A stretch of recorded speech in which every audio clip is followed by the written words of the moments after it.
باقان. ان شاء الله يكون ده انت بس. أيوة ده أنا أيوة. بشير.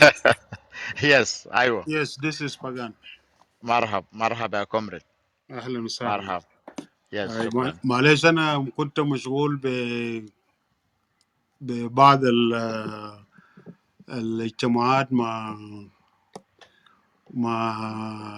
الأحزاب بتاع المعارضة بتاع سوما والنان سيجنتريز وبعض الناس في السيفل سوسايتي. فأول اسمه شنو، لكن أنا مبسوط نكون معكم. I am happy to be with you. يا سلام يا سلام، شكرا لك شكرا لك يا جنرال. وزول كبير بنقول له طبعا، زول كبير، أخونا كبير وسياسي كبير وزول يعني على مستوى إنه يعني قدرت تسمع للصوت بتاعت الشباب الجنوبيين في عمر صغار. ده من حاجة كويس شديد، وده ما حصل في التاريخ بتاع الجنوبيين، إنه الليلة يعني الناس كبار بيقولوا يقعدوا بالناس كبار، عيال سكر يقعدوا في بعضهم وكده. لكن يعني انت وصلت على مرحلة انه حبيت تسمع من اقوان من الشعب الجنوبي الصغار. ده من حاجة كويسة، يعني احترامي لك ويعني فخور بك. شكرا لك. فقبل ما نبدأ، فطبعا عندنا ناس هنا يمكن هيسلموا عليك، وبعد كده تجي تعرف لنا نفسك بنفسك، وبعد كده هنبدأ الحوار اللي هو انا ما اعرف. اخ مصطفى، انت المفروض تعمل البوست للتوبيك ده، لكن انا رسلته اوريدي، رسلته له، هو عارف، بس الروم هنا ما بيكفي، ما بيشيل التوبيك كامل. ف... فشكرا. كان في مذاكرة قبلي. يا جماعة، خلينا نراهب جنرال باغانا اموم معانا هنا في الروم، فنرحب به ونسلم عليه كلنا كائنا قاعدين فوق هنا، نسلم على باغان. ثانك يو. يا شكرا أخ بشير. أولا نقول أوجانا يا ود البلد، أوجانا ما كانت أبس. نرحب بالقيادي البارز، أمين العام للحركة الشعبية سابقا، ورئيس الحركة الشعبية لتحرير السودان الجناء الأصل في وسطنا وفي وسط الجمهور الكرام. أنا مبسوط جدا إنه أكون معك في هذا التوبيك. ودي يعني حاجة يشرفني جدا إنه أكون مع الناس اللي رسموا خارطة الطريق بتاع جنوب السودان، وخارطة الطريق بتاع إنه المستقبل بتاعتنا في جنوب السودان من الظلم والتحميش اللي لقيناه من قبل السودان القديم. ولسه نحن ماشيين برغم إنه بالأوضاع الصعبة، لكن مؤمنين بالله إنه ممكن بكرة المستقبل بيكون أحسن وأفضل لأجيال في المستقبل. لكن إنه بمهاراتكم بقدراتكم، بالقدراتكم الإمكانية اللي عندكم، وأصلا الأهداف اللي أصلا أنتم مرتبوه كانت من أجل الشعب بتاع جنوب السودان. وأنا مبسوط خالص إنه أنتوا لسه ماشيين في نفس السكة بتاع النضال، الأساس إنه تلقوا تأسسوا لوطن بتاع مؤسسات، وطن يسعى للجميع، وطن إنه ما في زول بيسأل من زول من قبيلته من عرقه، لكن إنه ننتمي لهذا الوطن العريق. هي دولة جنوب السودان كنا بنحلم به، إنه كل المواطن في جنوب السودان كان بتحلم إنه نعيش في ظل إنه وطن إنه يسعى للجميع. أنا برحب بك. أنا أخوك الصغير مصطفى حربي كاسم بتاع لقب، لكن أنا اسمي مصطفى أبو كوك سورو. موجود الآن في السودان برغم المعاناة والتحديات اللي نحن قاعد نلاقيه، لكن لسه نفسنا طويل إنه نستمر في هذا النضال، حتى مع إنه نحقق أحلام ونحقق الطموحات بتاع الشعب بتاعنا. شكرا جزيلا. بابلون ممكن تقدم.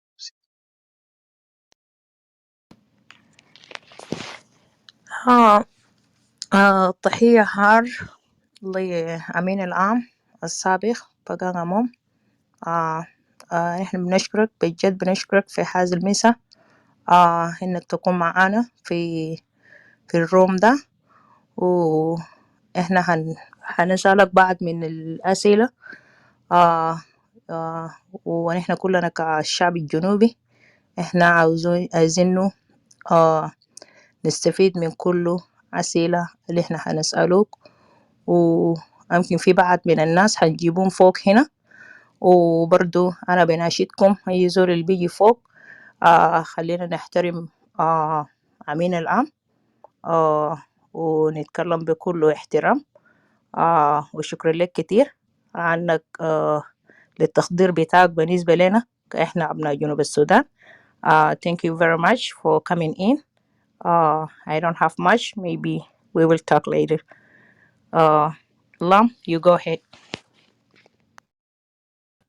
First of all, it's a privilege and it's an honor to host the former chairman and our father, the chairman Pagan Amom, in this humble room. We are so delighted to have you here and so honored to welcome you in the mix.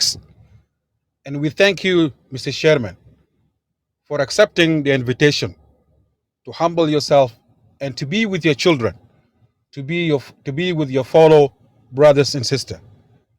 We know that you have suffered a lot. You have struggled for this country.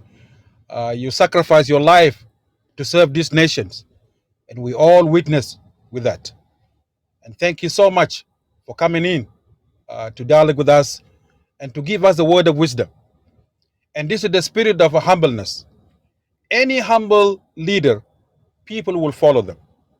And we thank you, and we're so delighted to have you here. It's an honor and it's a privilege to have you here. And good to see you again, Mr. Chairman. You're welcome to this room.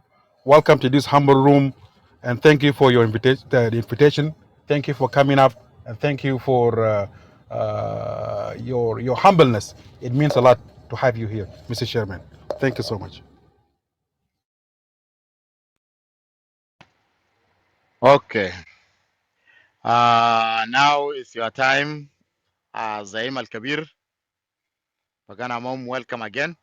شكرا لك لوجودك معنا، وعايزينك كمان انت تعرف بنفسك. يمكن في بال من الاطفال هنا ولا في بال من الناس ما عارفينك، ويلكم. آه شكرا بشير. آه وأنا بشكر the participant in the as moderators بابلون ومصطفى حربي أو مصطفى بوكوك سورو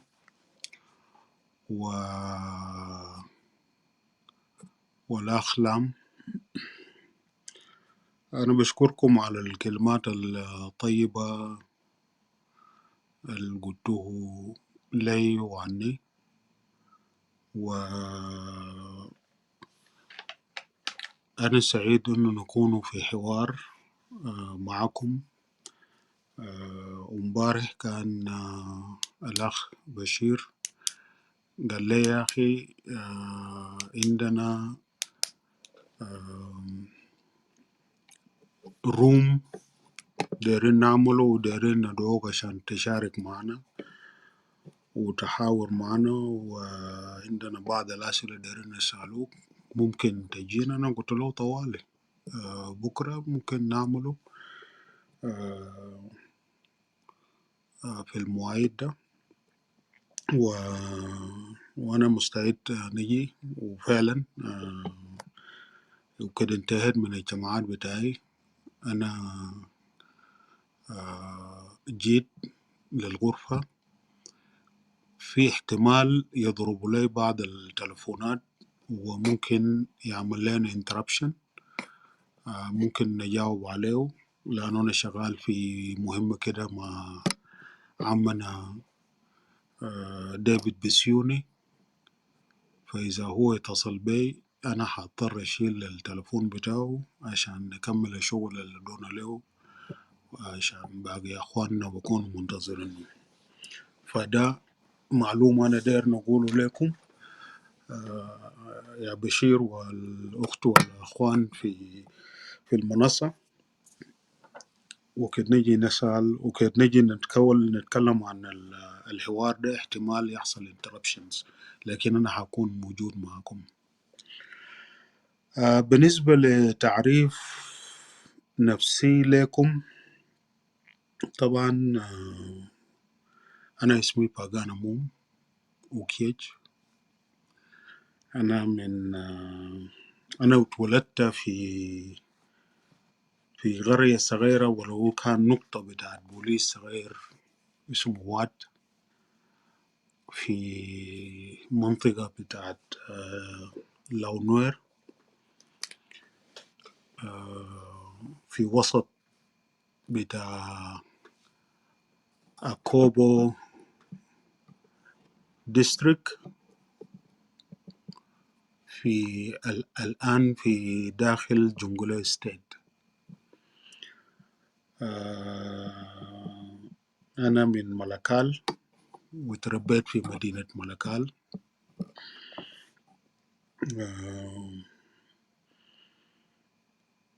قريت الأولية في ملكال، وقريت الثانوي أو المتوسطة في كودوك، وقريت الثانوي العالي في كوستي وبورسودان الحكومية.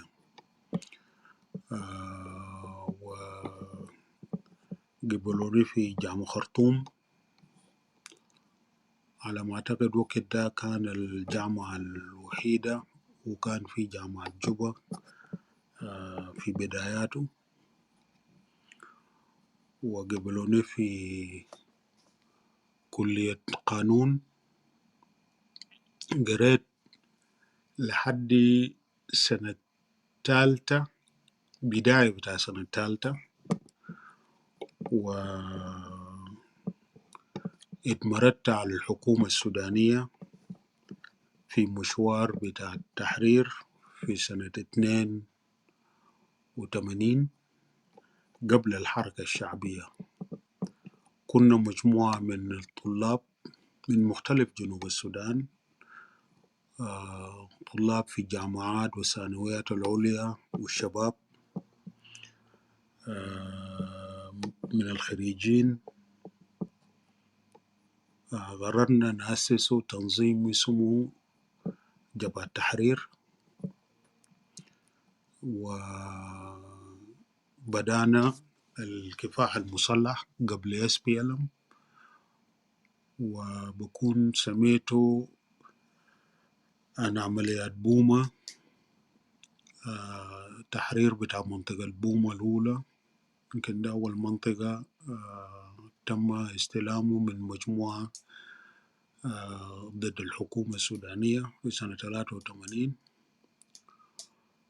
وفي بداية بتاع 83 وفي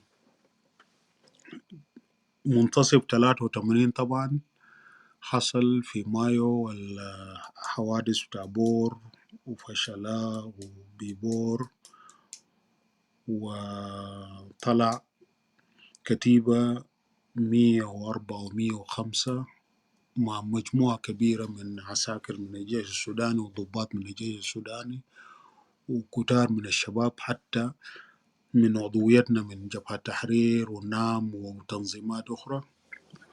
وجينا التحمنا، وبعد ذاك توحدنا وكونا الحركة الشعبية لتحرير السودان تحت قيادة بتاعت زعيمنا الراحل دكتور جون جرندما بيور. وبدأ المشوار بتاع النضال ل21 سنة، وحققنا اتفاقية سلام بحق تقرير المصير فيه بالضمانات. وأنا كنت واحد من المفاوضين في في مفاوضات بيننا وحكومة بتاع المؤتمر الوطني، وبتوقيع بتاع الاتفاقية ودخولنا في الفترة الانتقالية. أنا كنت الأمين العام للحركة الشعبية لتحرير السودان، وانتخبت في المؤتمر الثاني كذلك. وكنت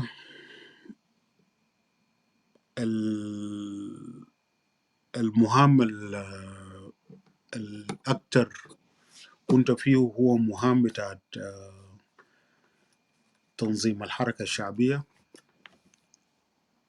وتنفيذ اتفاقية بتاع السلام. بقيت وزير في فترة قصيرة في حكومة القومية كوزير لرئاسة مجلس الوزراء، ولكن اختلفنا مع الرئيس البشير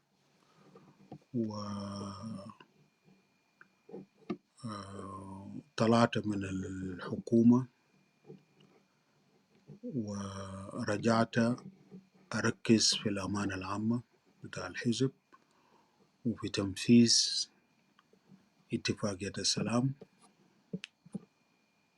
وبقيت وزير لتنفيذ اتفاقية السلام، وزير السلام وتنفيذ اتفاقية السلام قبل الاستقلال. وكنت من الناس اللي ساهموا في تأكيد إنه حق تغيير المصير للشعب بتاعنا يتم تأكيده ويتم ممارسته، وإنه الشعب بتاعنا يقرر مصيره في نفس المواعيد بدون أي تأخير، لأن المؤتمر الوطني كان داير يأخر الاتفاقية وكان داير يأخر ويأجل ويمنع الشعب بتاعنا من إنه يقرر مصيره إلى الأبد ذاته، إلى ما لا نهاية. مع الأسف هم قدروا يقنعوا الرئيس الفكير إنه يأجلوا الاتفاقية.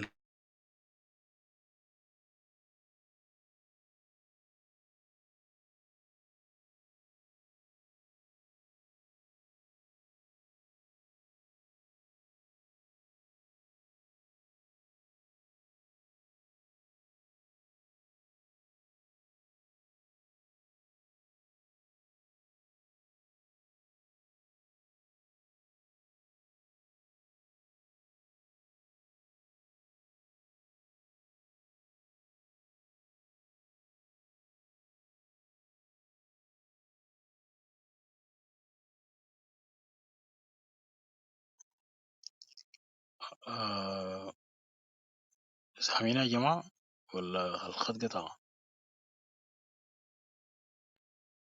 اي سامعينك في تفضل. التليفون. اوكي. يا بكون في التليفون يا اولا اشكر كل المستمعين تحت، وكل المودريتور زي إسلام والقائد البارز باقان اموم. الحوار بتاعنا اليوم اللي هي حوار حول التحديات المستقبل والواقع في جنوب السودان مع سيد الأمين العام الأمين العام سابقا للحركة الشعبية لتحرير السودان. ده العنوان هيكون اليوم، وبعد ذاك إنه هنسعى لشكل الأسئلة بالنسبة للواقع الحاصل في البلد وبالنسبة للمستقبل بتاع الجنوب في المستقبل. وأي زول يحاول إنه يدون كلامه ويدون حياته، لأنه بعدين لما ندي فرص للناس يتداخل. أنا بفضل بشير تيد خاشي، أو ندي فرصة شنو للام أو بابلون لحد ما الدكتور باقان يجي خاش. شكرا.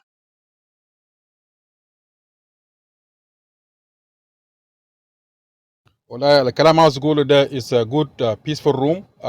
وزي ما قالوا الشيرمان قبل شويه انه هيكون معنا، ولكن برضه منتظر مكالمه مهم جدا. احتمال ما هيقول معنا كتير، لكن برضه بيكون كويس انه الناس اللي عندهم اسئله ممكن يكون through the chatting room، او بعدين لما يفتحوا الروم، لما يفتحوا اليد للناس اللي بيجي يتداخلوا، زول يقدر يجهز اسئله بتاعه directly to our chairman باقان اموم. And thank you. That's what I want to add. ندي فرصه برضه لو اخذنا بابلون.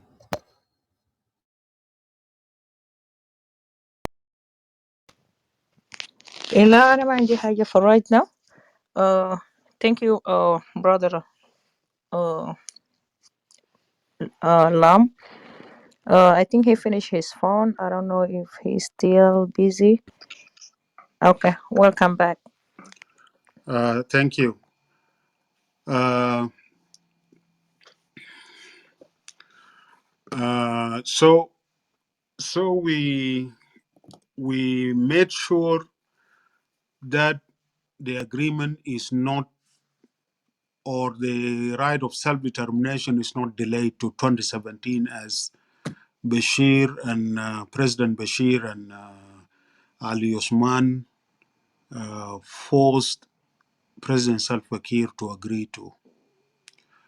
We were able to push for it, and we succeeded to organize the referendum on time on the 9th of July 2011. I mean 9th of January 2011. And of course our people voted overwhelmingly to separate and form an independent state. And with that, we had to make sure that all the countries in the world, and particularly members of United Nations, recognize and support the independence of South Sudan, and they did.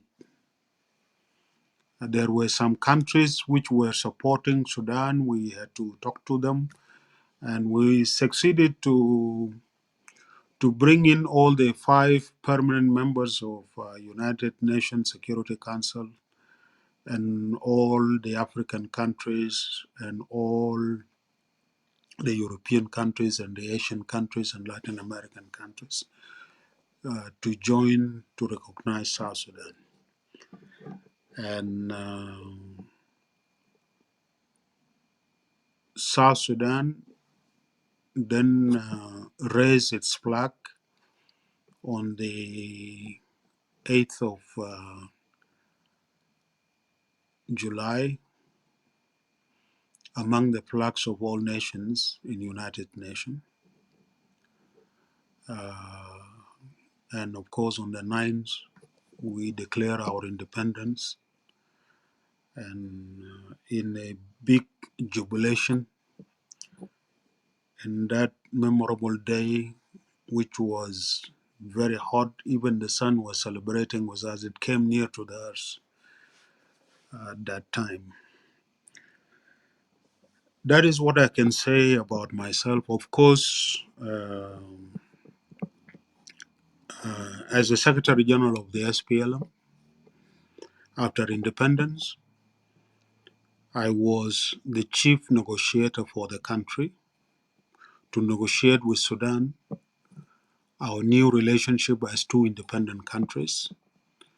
And our objective was to protect the interest of the people of South Sudan and the new state of South Sudan, and to make sure that we have full control over our resources, over our territory, and these were the issues we were discussing. And we signed an agreement after 1 year of very tough negotiations of cooperation between the 2 independent countries, Sudan and South Sudan.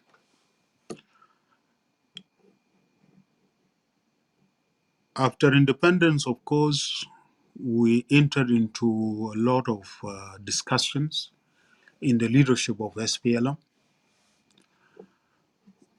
and I don't know whether really I should speak in English or should I mix or should I speak in Arabic.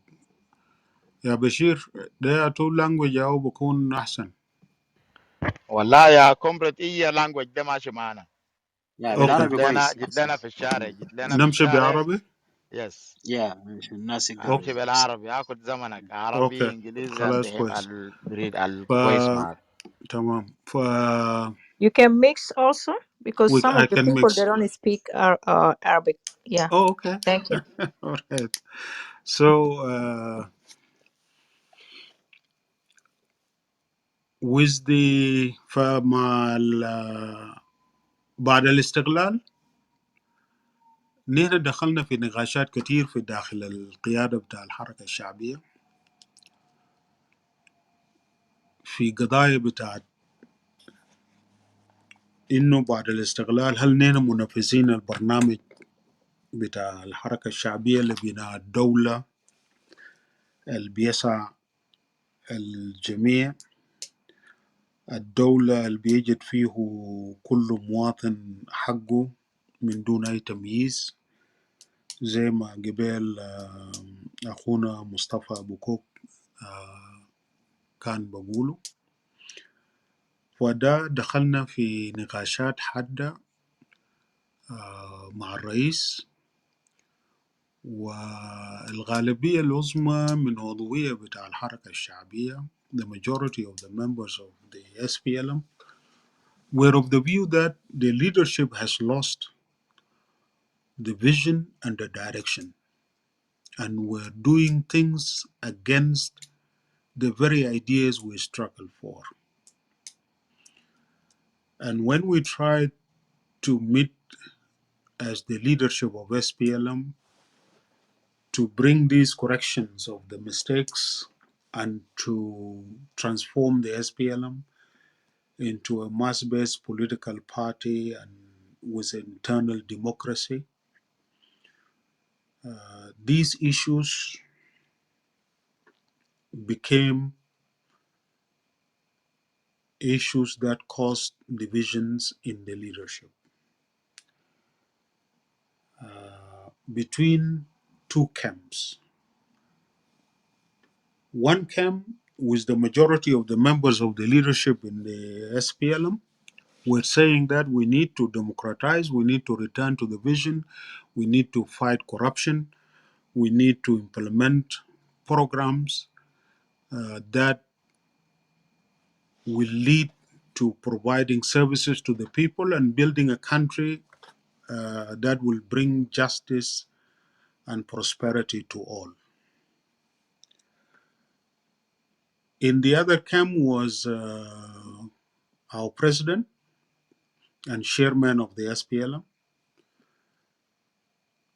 and he essentially wanted to turn the country into a dictatorship and to continue with these mistakes and with programs that are going against the vision of SPLM. Unfortunately, when these discussions were being done politically as a debate, the president decided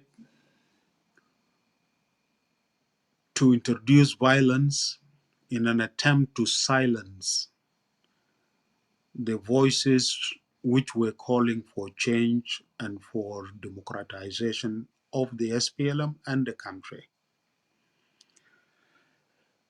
And war erupted. And the war actually erupted in the headquarters of the president, where the bodyguards of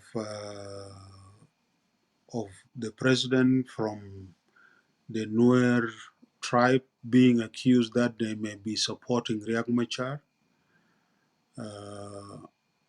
were disarmed, and the attempt to disarm them resulted into a fighting which erupted. But actually, the president had already prepared for this war. You remember in September, he went to the 4 states of Bahr Ghazal, and he was talking to the people there that the Nuers are the enemy, and that war is coming. He had also trained a group of soldiers in northern Bahr Ghazal, which were called as Dot Kubany, that is to say, to rescue the president. And they changed the name later on to Matianganyor. That way, the country was taken to war. Unfortunately, because of the tribalist undertone, especially in the statements by the president, our citizens from the Nuer nationality were targeted and they were killed in Juba. It was a very bad massacre.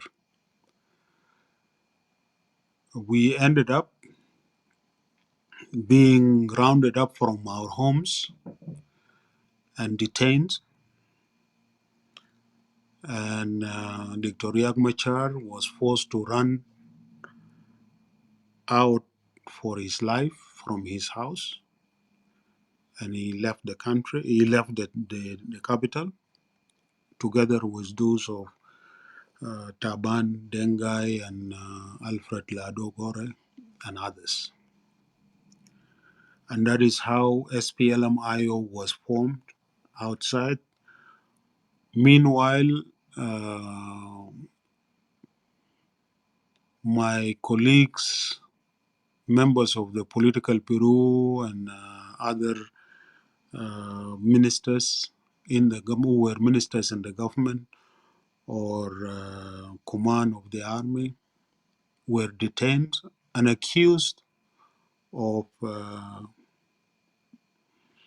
having made a coup. Of course, we said that we did not make a coup. You don't make a coup while you remain in your house to come to be collected from your house to detention. If you make a coup, you put on the uniform and you mobilize soldiers or units and take over the installations of the government, something which we did not do. In a way, they released some of us, and 4 of us, in General Oyai, General Dr. Majanga God,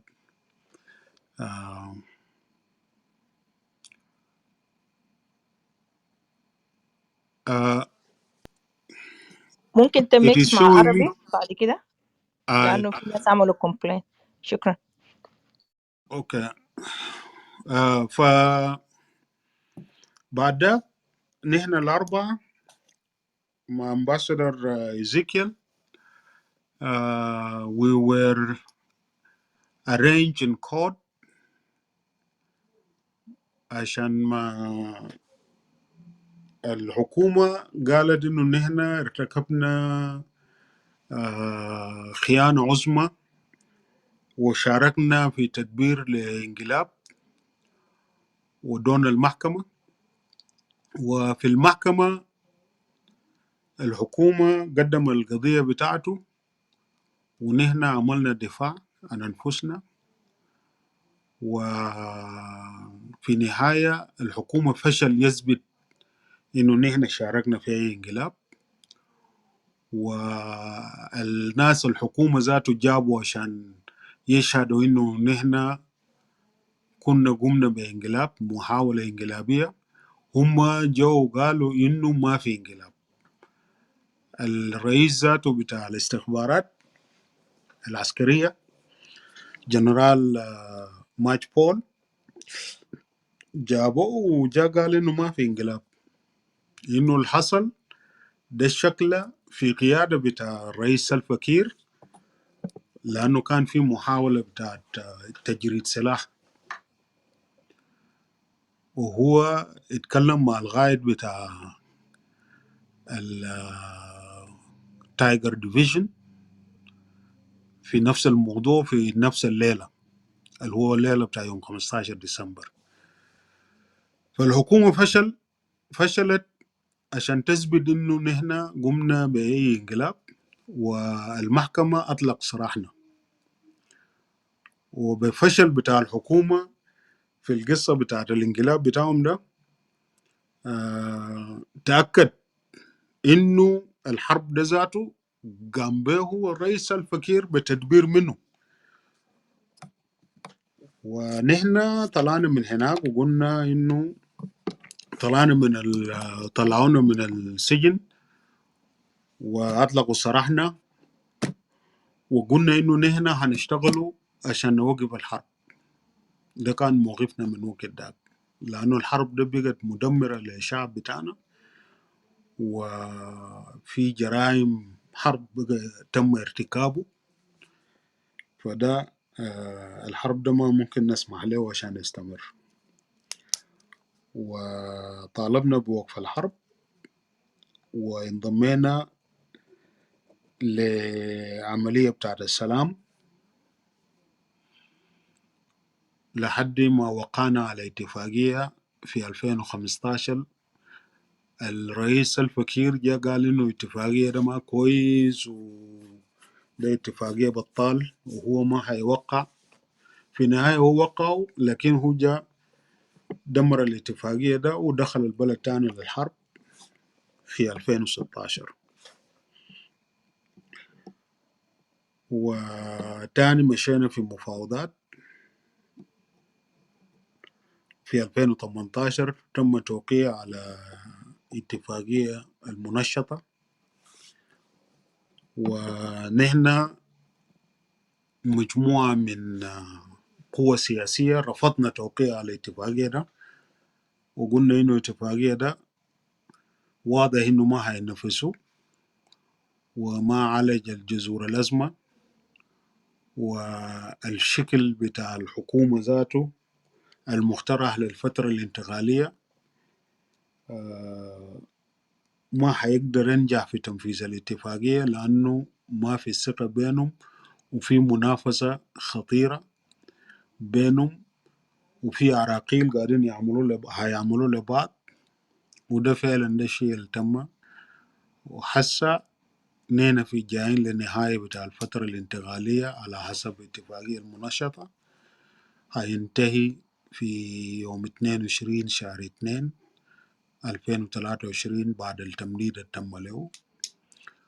والبلد حسا واقف في حافة بتاع هاوية، ممكن يحصل تمديد لاتفاقية، ممكن يحصل انفجار وعودة لحرب كبير، وحرب ذاته ما انتهى. لو انتوا لاحظتوا الفترة اللي فات ده، يعني البلد بقى فيه عدم استقرار ما عادي، في موت كتير، في جرائم كتير بيتم ارتكابه، في صراعات مسلحة بين مجموعاتنا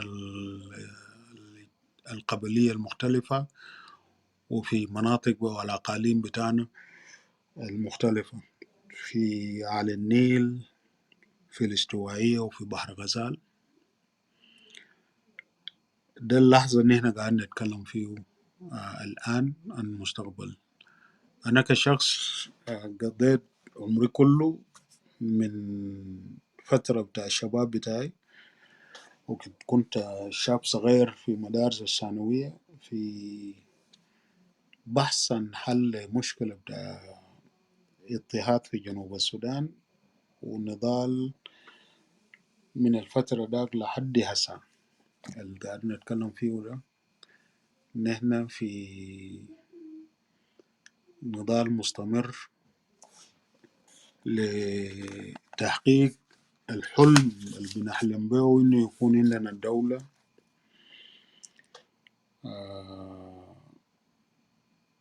دولة قائمة على سيادة حكم القانون، قائمة على العدالة بين كل المواطنين، وطن بيسع لنا جميعا. ونحن دايرين نحول أنفسنا من مجرد 64 قبيل لشعب واحد موحد، شعب قادر ينعم بسلام وبكرامة في بلده كمواطنين عزيزين مكرمين وعايشين في رفاهية وفي حياة أفضل. ده الحلم وحيتحقق. اللي حققناه إنه رفعنا العلم، لكن نحن ما نضلنا فقط عشان نرفع علم وعشان علم بتاعنا يرفرف بين علام بتاع الدول، لكن الهدف إنه نحن نبني وطن بنكونوا فعلا منتمين له ونشعر باعتزاز إنه نحن بننتمي للوطن ده. شكرا جزيلا. ممكن أنا برحب ومستعد أجاوب على أي سؤال بدون أي حرج. على أي سؤال عنده أي واحد منكم داير يسأله، أهلا وسهلا. شكرا لك. شكرا. امين جنرال، نقول الكومراد الكبير، نقول اخونا الكبير، احنا بنرحب بك واحنا فخور بك. ان شاء الله ما هيكون في اي نوع من السي ولا اي نوع من الديسريسبكت هيحصل لك في الروم ده، لانه نحن موجودين في الروم ده ونحن عندنا جروب ما شاء الله بنتابع اكتر حاجه الناس اللي بيجوا يعملوا حاجات بتاعت الفوضى. انا ببدا في الاول. سؤالي انا عندي 3 سؤالات، يمكن ما هيكون اكتر من كده عشان كمان نقدر نكلل البعض من المودريتور يسال، وبعد كده للناس التهد اللي يكون عنده حاجه بعدين ممكن هنجي نرفعكم فوق. فخلينا نبدا بانفسنا وبعد كده نجي ندي الروم لكل زول اللي عنده سؤال. اول حاجه انا برحب بك شديد، زي ما انا بقول انا فخور بك شديد. انا بصراحه قبل ما نسالك السؤال، انا من الزول قمت في طبيعه انا لازم يعني لو دار اعرف حاجه انا بقعد فيه وبشيل فيه زمن طويل عشان اعرف. فانا بحثت عليك برغم انه يعني جيت عرفت انك انت اصلك يعني انسان وطني في الزمن طويل، لكن الحاجه ده كان ما باين. فزي ما بقولوا اللي بيسال بلقى. فانا بحثت عليك كتير وجيت عرفت يا كومريد باقان انت يعني زول وطني على درجة انه ما حبيت تدخل في اي نوع من الجروبات، وحبيت انه تدخل في حاجة اللي بلم الجنوبيين فيها اللي هو بقول له شنو آه آه توزين مستقبل. مستقبل. يس. فانا اللي بحثت الحته ده وانا اتعصبت منه شديد.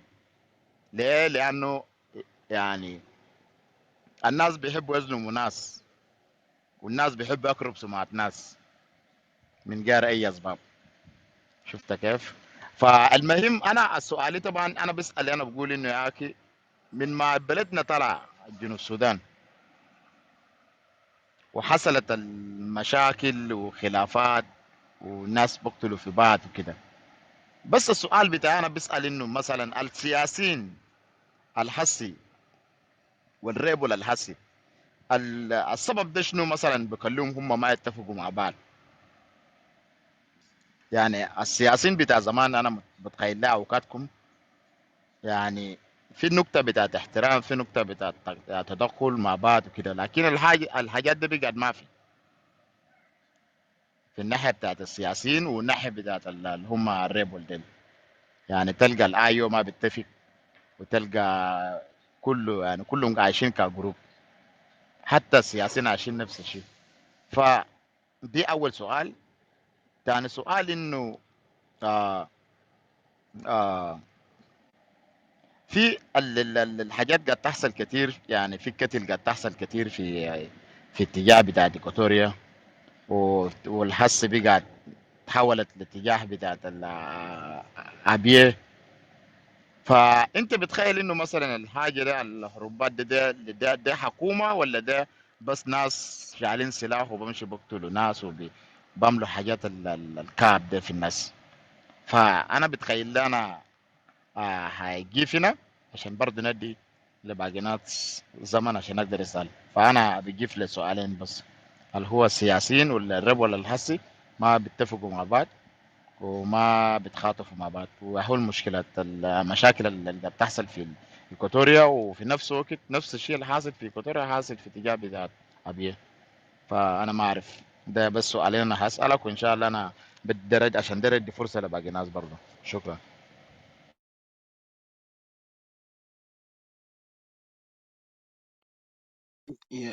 نكمل توالي في الأسئلة. نعم يس بكون يا أحسن إذا أنا أخدت من نفرين، إذا عندهم زي سؤالين تاني ولا ثلاثة ونقدر نجاوب عليه. شكرا. أوكي. يا بشكرك لمرة تاني، بشكر للتواضع بتاعك في وسطنا ولأهمية بتاع القضية بتاع الوطن. السؤال الأول اللي هي الشكلية بتاع التحالف اللي كان تمت في روما، في مجموعة بتاع سوما، وحتى إن بعد ذاك فصلوا فورمولون، وبعد ذاك لقيت إنه أنت برا من المشهد الموجود، ومشيتوا اتفقتوا في الشكلية بتاع أروشا. وما هي الأسباب اللي خلى إنه ما تتفقوا قيادات لكم سوابق وقيادات كنتوا في القابة سويا يعني؟ ما هي الأسباب؟ ده واحد. شيء نمرة اتنين، آه كيف هيتم تغيير النظام في جوبا؟ وما هي الشكلية العالية اللي ممكن يتم بالتغيير بتاع النظام؟ سؤال نمرة ثلاثة، كيف يعني سيوقف الحرب في جنوب كله في ظل إنه الحروبات اللي قاعد يدير بطريقة بتاع عشائرية وقبلية الموجودة في كل مناطق بتاع الجنوب؟ بتلقى إنه في مثلا آه، بتلقى قبيلة بين قبيلة الآخر بيكون في نزاع. عندنا في الغرب الاستوائية برضو نفس الشيء، وفي الشرق الاستوائية الآن حاصل بين دنكابور ونشرق. وعندك في مناطق في مثلا زي أبيي في نزاع، وفي مشاكل بتاع مورلي آه، مع نسبور. والشكلية بتاع المشاكل ده كلها قاعد تصب في بوتقة واحد. كيف حيتم حلها كلها؟ وهل في دراسة انتوا قدرتوا انه تحلوا المشكلة ده واحد حلها كيف في المستقبل؟ شكرا.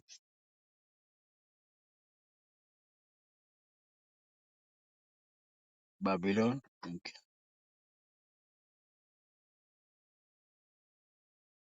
معلش السؤال ده ما بكون كتير يا مصطفى. انت لا بتقول سألت أكتر من 4 سؤال، فهو بيقول 2 ولا 3 هو ممكن يجاوب. لا، انت شكرا. وهنا خليه يجاوب لك انت مصطفى وبشير، بعد كده انا ولام هنكون اخر. شكرا. أوكي. آه شكرا جزيلا للأسئلة اللي أنتوا قدمتوها وسألتوها،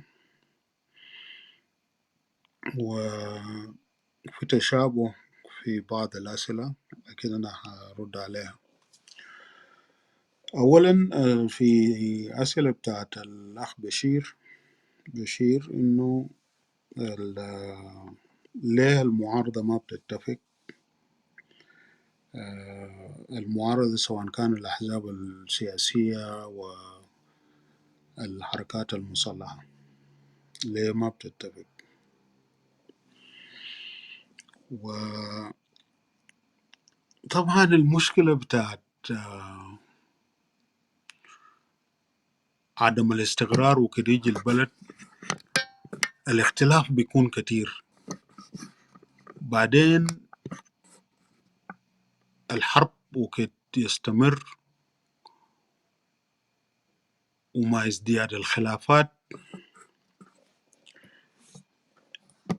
في أفراد ومجموعات بتقوم تطرح نفسها وتنظم نفسها وبتشوف إنها هي القادرة تحل المشكلة، فبيظهر تنظيمات كتير وشخصيات كتيرة، كل واحد بيقول أنا عندي حل مشكلة وأنا داير أحل المشكلة بطريقة كده كده وكده.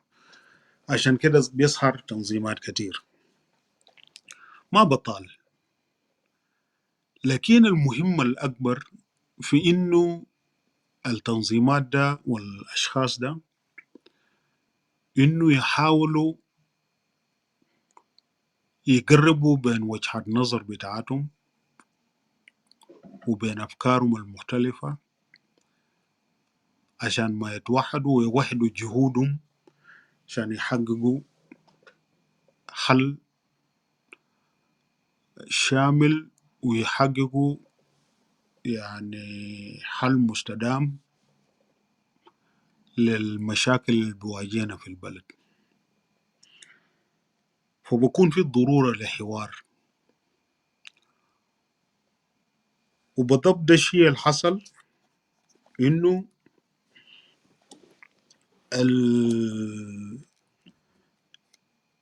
الأحزاب السياسية المختلفة دخلوا في مفاوضات مع الحكومة، الأحزاب اللي في حكومة، وقت داك حصل اختلاف. في ناس بقوا بيشوفوا إنه الاتفاقية ده يا حل وناس مفروض يمضوا، وفي ناس قالوا لا ده ما بيكون الحل، والطريقة الناس توصلوا بيه لاتفاقية ده ما بيجيب حل وذاته ما هيتنفسوه. ده قاد لانقسامات. في 2018 حصل انقسام يمكن في كل التنظيمات بين الناس المعتوقية بتاع اتفاقية والناس اللي كانوا بيرى انه الاتفاقية ده ما بيحل المشكلة في البلد. لو انت شفتها في ناس في ايو SPLM ايو انشقوا من ايو، ناس دورتود مثلا وتاني ناس قرويج دول وناس أولن ومجموعات أخرى طلعوا من ايو عشان الاختلاف في الاتفاقية ده وطريقة بتاع التنفيذ بتاعه. لو شفت مثلا نحن في FDs انقسمنا لمجموعتين. في مجموعة قالوا نحن نوقع على الاتفاقية ونرجع ننفذ الاتفاقية، حتى بالصعوبات الموجود في الاتفاقية ده نحن هنقدر نشتغل نخفف الصعوبات ده وهنقدر نحله وننفذ الاتفاقية نحقق سلام. نحن في FDs لأنه نحن كنا مجموعة واقفين ضد الحرب، اختلافنا ما بقى انشقاق، لكن اختلفنا واتفقنا على انه نحن نقسم بعض الناس اللي دايرين نمشي ينفذوا الاتفاقيه ده خليه يمشوا، لو نجحوا كويس.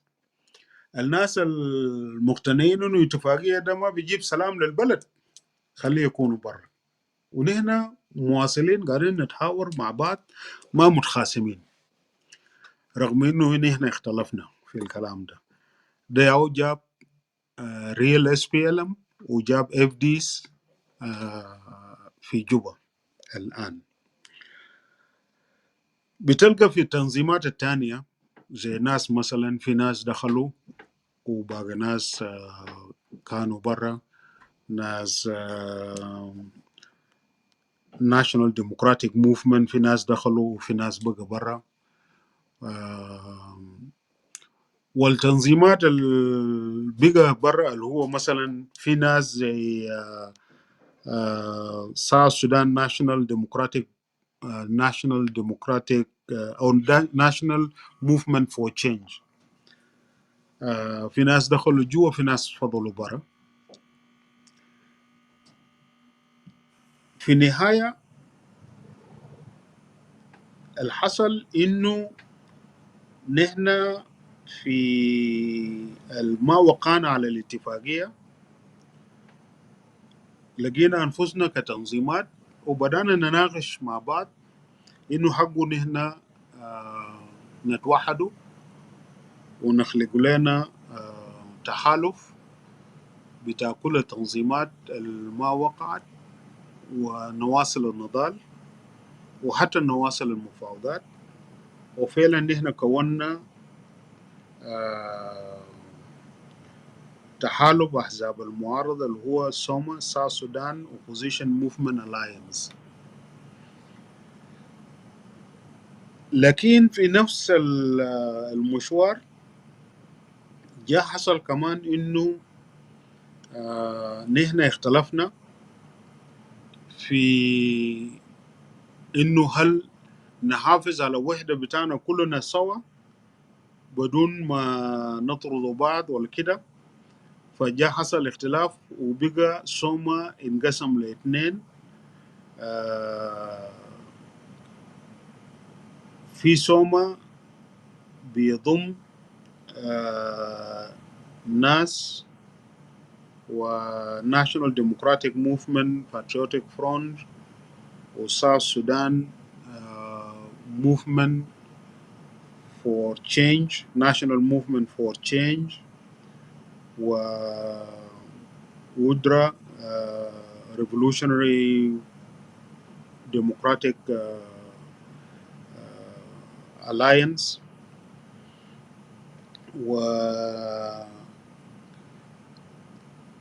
وجاء والمجموعة الثانية اللي هو Real SPLM مع SSUF.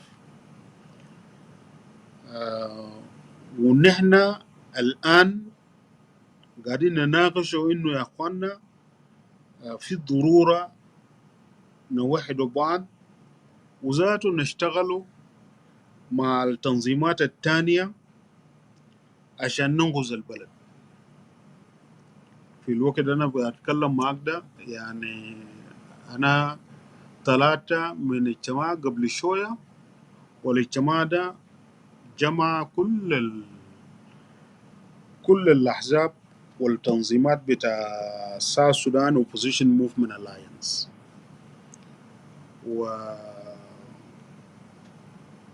وفي اتفاق بينهم يمكن بكرة صباح هيطلع بيان من التنظيمات ده. أنا ما داير أخش في التفاصيل بتاعه، لكن ممكن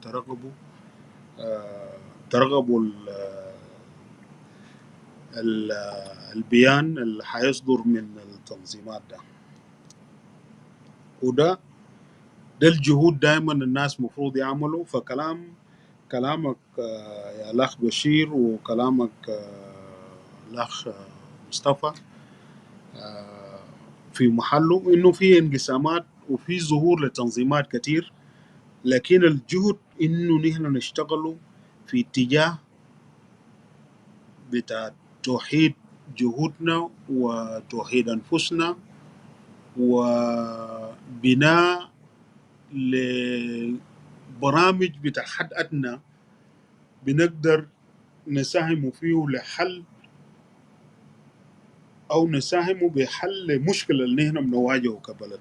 ده إجابة للسؤال بتاع الأخ بشير، وكمان نفس السؤال لكن بطريقة تاني من الأخ مصطفى عن تحالف روما. بالنسبة للسؤال الثاني من الأخ بشير، إنه بقى في قتل وموت كتير وحروبات بين مجتمعات بتاعنا المختلفة في على النيل، في الاستوائية، وفي بحر غزال، بما في ذلك في أبيعي.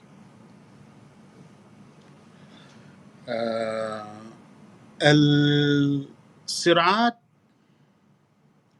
والحروبات الأهلية المنتشرة في جنوب السودان ده واحد من مظاهر بتاع فشل بتاع حكومة في جنوب السودان.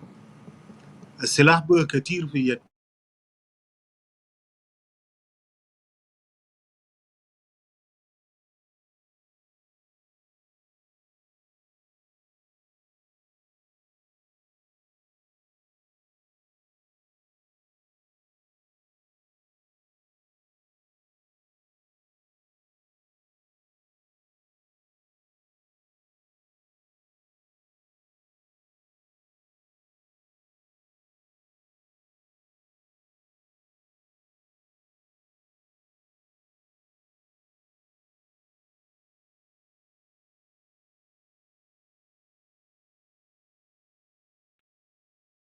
آه لو في مداخلة يا جماعة ممكن واحد يتدخل، ما في مشكلة، لأنه باقان الظاهر في التليفون، فكان في يظل إنه مداخلة ممكن يتدخل.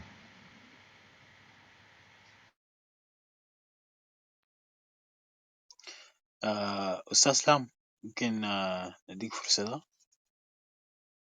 Yeah, I think the chairman is back. كأنه خلص تليفون. Mr. Chairman, are you back? Pagan?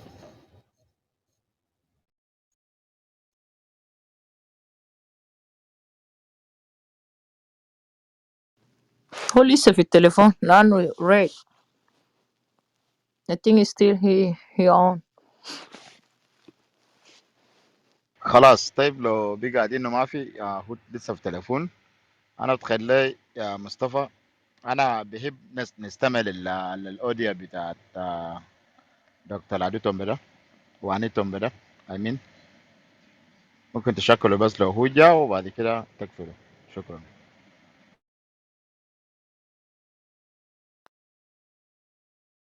Critical thinking.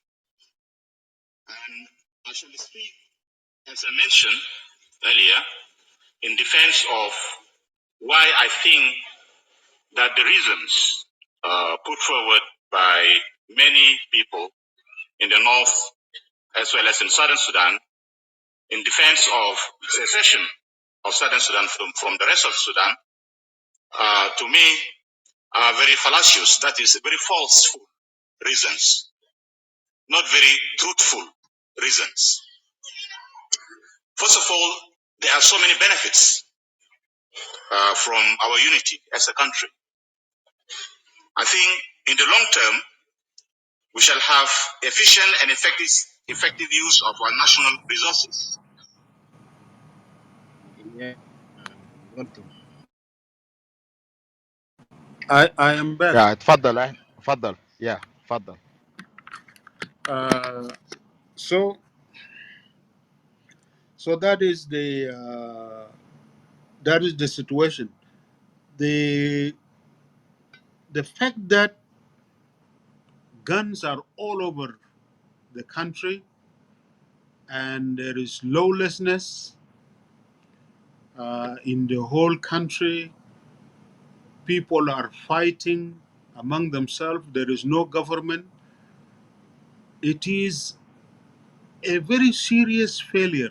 The present government is not a government that can bring rule of law and order and that can bring peace to us.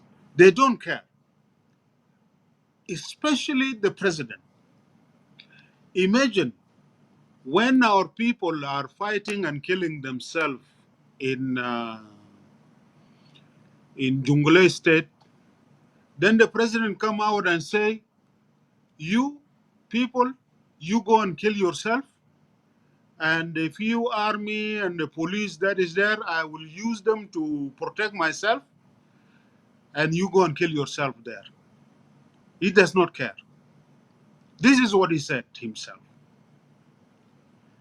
Because of this mindset and this mentality, we will not have peace in the country, and the tribal conflict will increase in the country.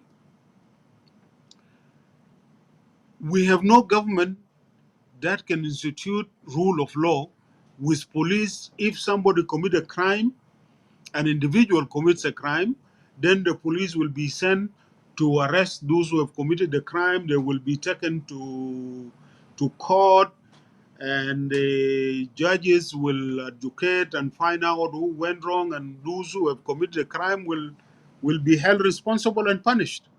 That is not there, because the president says he does not care, and if the people kill themselves, let them kill themselves. And this is what is happening. Again, the president also, through his policies, is encouraging our people to kill themselves. You have, for example, a situation where the cattle owners, they may be having insecurity in their areas, and the government is not helping them. And they move away from their areas because of the insecurity that they have, and they move to other areas. In a normal government, when some people are displaced from their areas and they come to another area, what the government will do is that, first of all, they will go and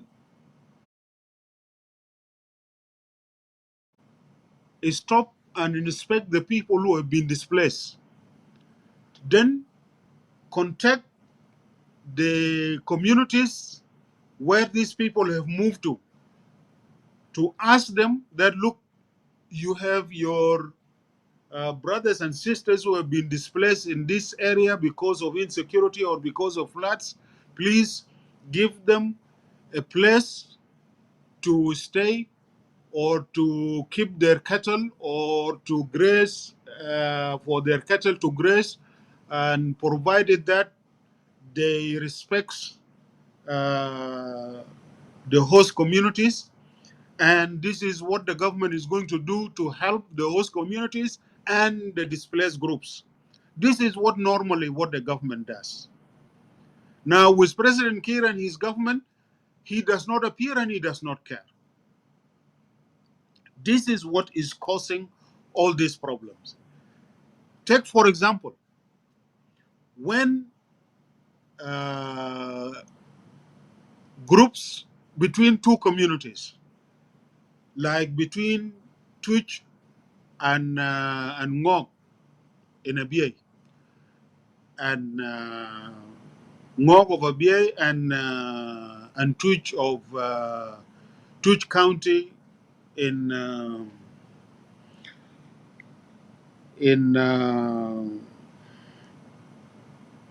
Warab State,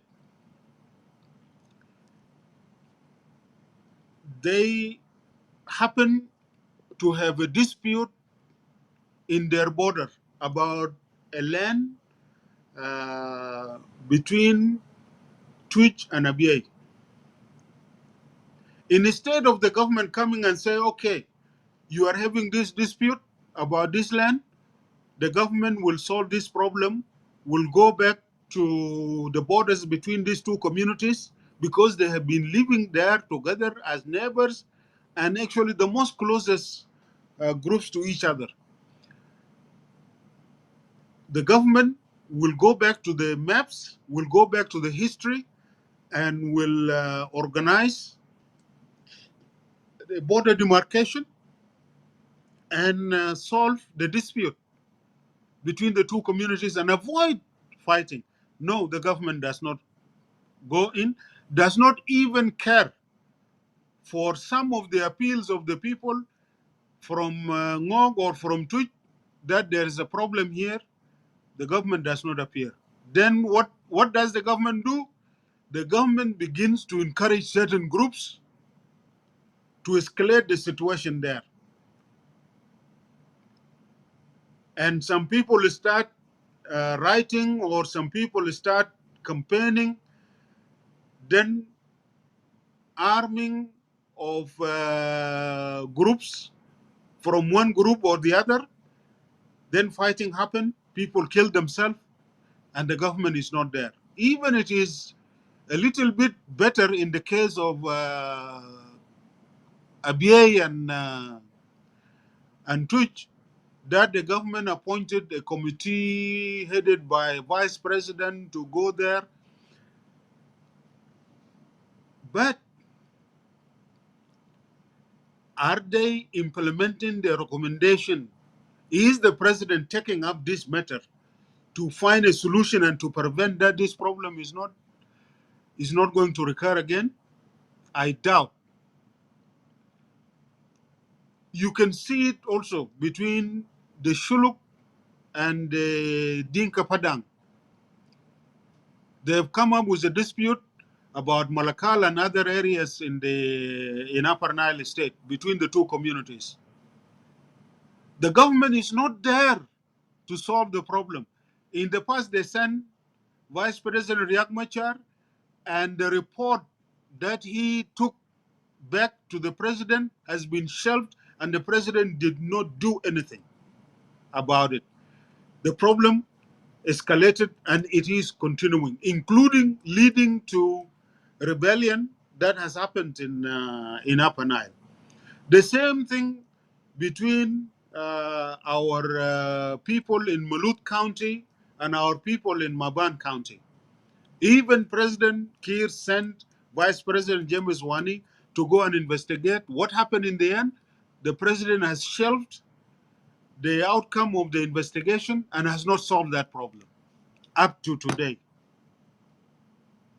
You go to Western Equatoria in Tumbura, problems are being created among our people who have been living for centuries in peace among themselves, and solutions are not being provided because the president and his government do not care about the people.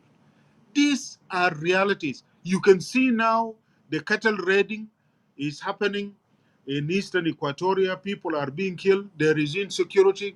There is no intervention. There is no government that can stabilize the country and reconcile the people and solve the dispute among our people and bring a rule of law. That is the problem. All these are signs of a collapse of the state because the current government is incapable to build the state as a strong state. Imagine what is happening, for example, in uh, in Warab State, in northern Tony. A group of our people there went and raided another cows from another area. They said, okay, the cows which were raided were not from the area where the people raided their cows. So these cows should be returned to their owners because they are innocent. But the other cows also should be brought back.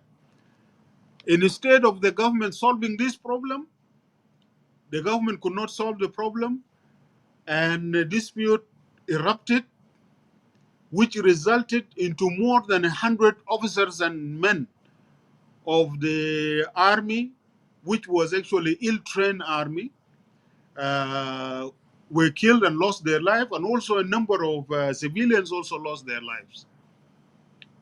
And they are not solving the problem. You can see it in the statement by the president yesterday, saying that they are not going to do a collective punishment, but they will hold responsible the perpetrators of the crimes of killings that have happened. And this usually is the statement that President Kiir will make, but he will not do anything about it. This is a sign that our country actually is just about to collapse. It is collapsing into chaos and disorder, and the state is disappearing because of this bad leadership, because of this bad governance, because of lack of care to solve problems whenever that they come. Why did we struggle to have a state? It's so that we can have our own state that will protect our borders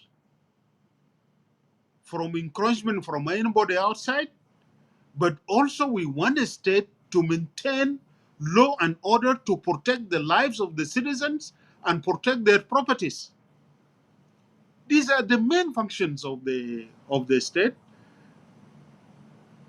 But the state that we have, the government that we have now, is literally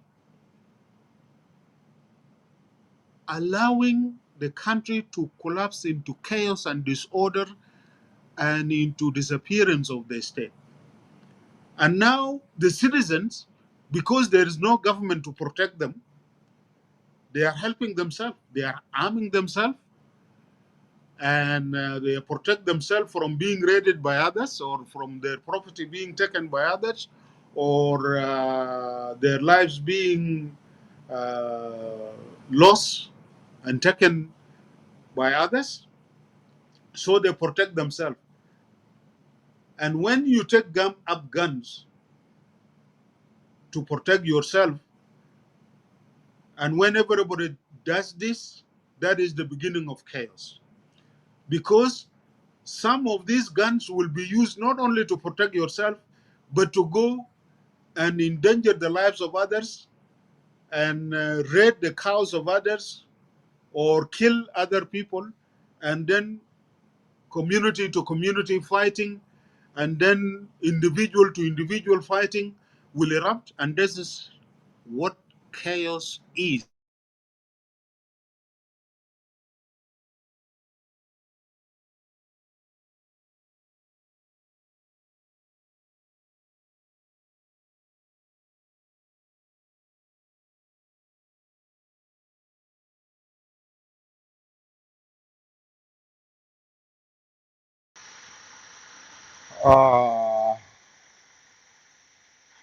آه ثانك يو. انت خلصت؟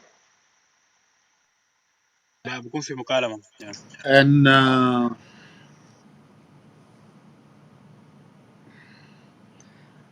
السؤال الأخير إنه آلية بتاع التغيير بيجي كيف وكيف نوقف الحرب. الآلية بتاع التغيير بيجي أولا من من الحوار. يعني حقه يكون في حوار بيننا بطريقة مستمرة زي الأسئلة اللي أنتم بتسألوا ده هسه. يعني لازم نسأل الأسئلة ده، لكن كمان لازم نجاوب عليها. يعني أنتم مثلا دعيتوني عشان وانا بشكركم انه دعيتوني عشان نيجي نناقش معكم ونساهم في اجابه على الاسئله ده، لكن كمان واجبكم تجاوبوا على الاسئله ده ذاته بانفسكم، ويكون في حوار بيننا كلنا كمواطنين في جنوب السودان. وزي ما نحن قررنا مصيرنا، كمان لازم نقرر مصيرنا في انه كيف نبني دوله فيه سلام، ونبني بلد نجد فيه استقرار وطمانينه وامان ووئام فيما بيننا كلنا. كيف نبني الثقه فيما بيننا؟ ده قضايا، ده الهم اللي هسه واقع على عاتقنا. نينا خلاص ناضلنا عشان نحرر البلد، حررنا البلد، حققنا الاستقلال ورفعنا العلم. هسه كيف نبني البلد؟ الاسئله اللي انتم قاعدين تسالوا ده كله ده اسئله في اطار بتاع كيف نبني دوله قويه، وكيف نبني امه موحده ومتصالحه مع ذاته. شكرا جزيلا. شكرا جزيلا القيادي البارز باقان اموم. بعدين ندي فرصة تانية لبابلون ولام. شكرا جزيلا. يا حقيقة أنا بشكرك كتير. أن إحنا بصراحة كده اتعلمنا حاجات اللي أن إحنا ما اتعلمناه. و السؤال حقي أنا حكون عندي سؤال واحد عشان أنا نقوم ندي فرصة للم، وفي ناس they try to come up and they can enjoy with us too. So my question is going to be, oh, somebody down. Yeah. My question is going to be, if Equatoria separate from South Sudan, how will it affect the country? Thank you. If you want me to repeat it, so I will do it again.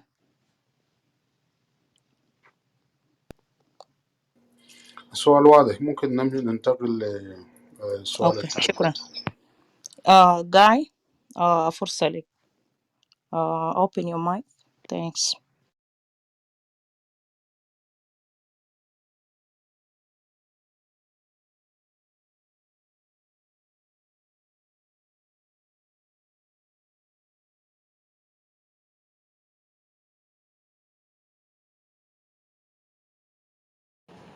I'm not hearing anything. Is he speaking?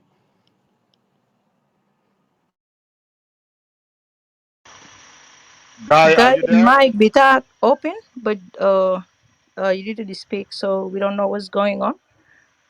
Please. خلاص لو جاي يمكن في الشغل انا ما اعرف. maybe هو في الشغل قاعد يعمل في حاجه لكنه هيجي يسال. آه هو هيجي يسال سؤال بتاعه. انا كلنا اتم كلمنا ملي مع القاعده. آه الاول سؤال انا بسال اللي هو اسمه شنو ده.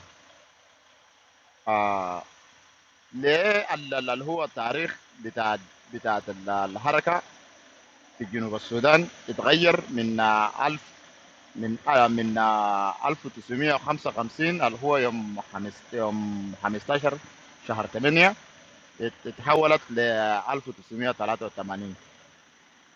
ده اول سؤال. وثاني سؤال انه انا بقول انه آه آه who choose Salva Kiir to be a president of Republic of South Sudan. And Can you hear me? oh, okay, guy, you are there. Yeah. Okay, go ahead now, go ahead for your question. Okay. Well, thank you so much, Brother Bashir. And first of all, I would like to appreciate Mr. Chairman Paganamum for coming to this humble room. We're really honored and privileged to have you here in this humble room.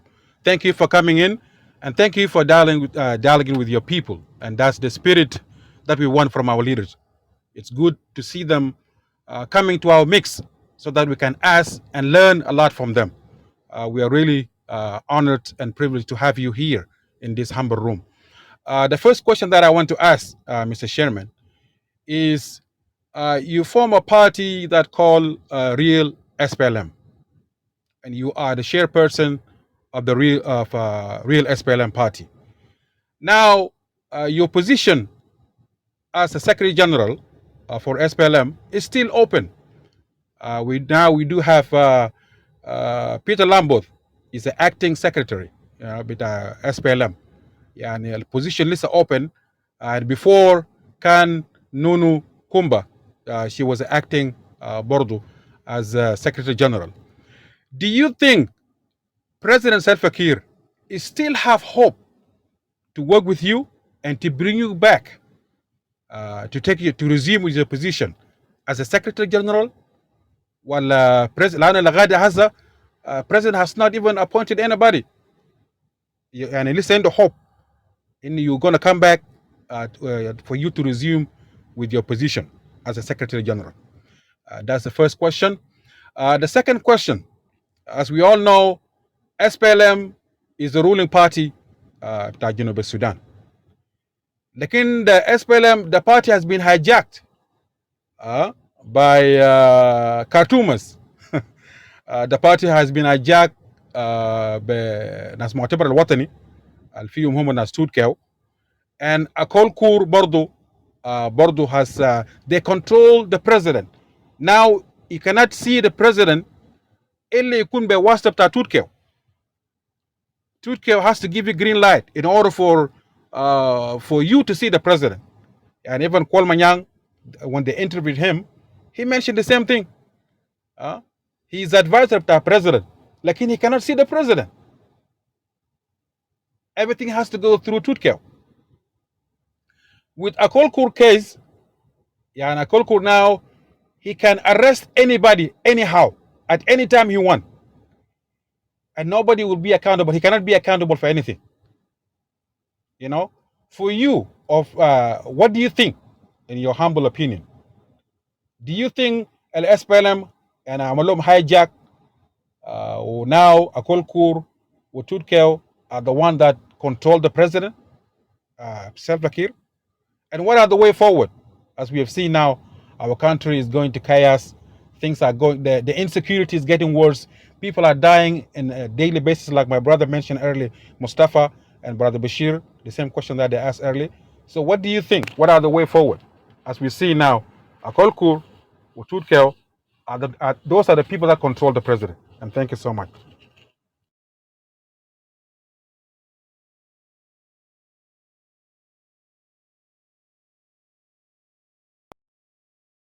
معلش أنا I forgot one question. That's one of the very important questions that I really want to ask you about it.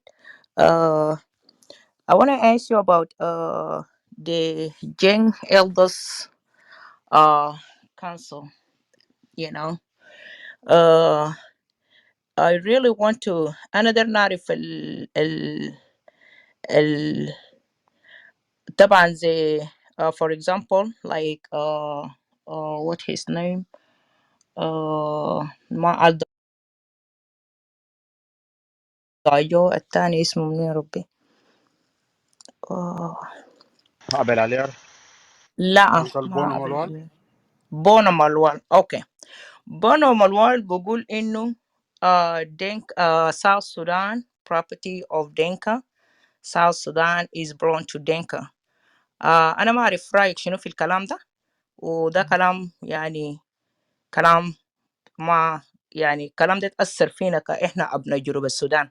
أنا ما بيعرف هو بيقصد شنو في كلام زي ده وشكرا. Thank you.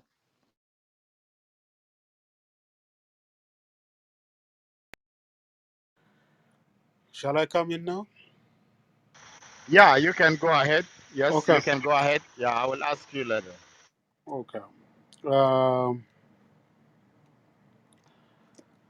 دي أسئلة مهمة جدا، إنه الناس يناقشوها ويجدوا إجابة لها. First في سؤال بتاع أختنا بابلون إنه what will happen if Equatoria separate إذا انفصل الاستوائية. How will it affect South Sudan, and also how will that affect Equatoria? First of all, أنا في رأيي الحاجة اللي بجيب النزع بتاع انفصال إكواتوريا ده القبلية وده الروح بتاعت الإقليمية والشعور بتاعت الهيمنة من بعض المجموعات، أو الشعور بتاعت تهميش من مجموعات أخرى إنه هم مهمشين وهم ما لاقين أنفسهم في بلد ده، زي جنوبيين في السودان كانوا بيشعروا بتهميش وبيشعروا إنه في هيمنة عليهم من الصفوة اللي كانت حاكمة في الخرطوم في حكومة السودان من الاستقلال، وإنه المطالب بتاع الجنوبيين ما بيتم وضعه للاعتبار من الاستقلال. الجنوبيين طالبوا بنظام فيدرالي عشان نحن نحكم السودان، عشان كل إقليم يحكم نفسه وناس يجي يشاركوا في حكم السودان كالسودانيين متساويين.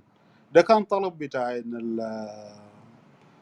القادة بتاعت الجنوبيين في أيام بتاع الاستقلال، وخاصة إنه ما شاورهم وقت المصريين والإنجليز نادوا الأحزاب السودانية، وبس فقط نادوا الأحزاب الشمالية وما نادوا الجنوبيين عشان يشاركوا في محادثات حول تقرير مصير السودان. تلغت في نهاية لانفصال جنوب السودان. الكلام ده مرة بمراحل بتاعت عدم اعتراف إنه في مشكلة لحد ما نميري جاي اعترف، وفي النهاية أدى حكومة إقليمية للجنوب وهو نقض الاتفاقية وقاد لحرب وقان اتفاقية مع الحركة الإسلامية السودانية اللي كانوا حكومة السودانية في 2005.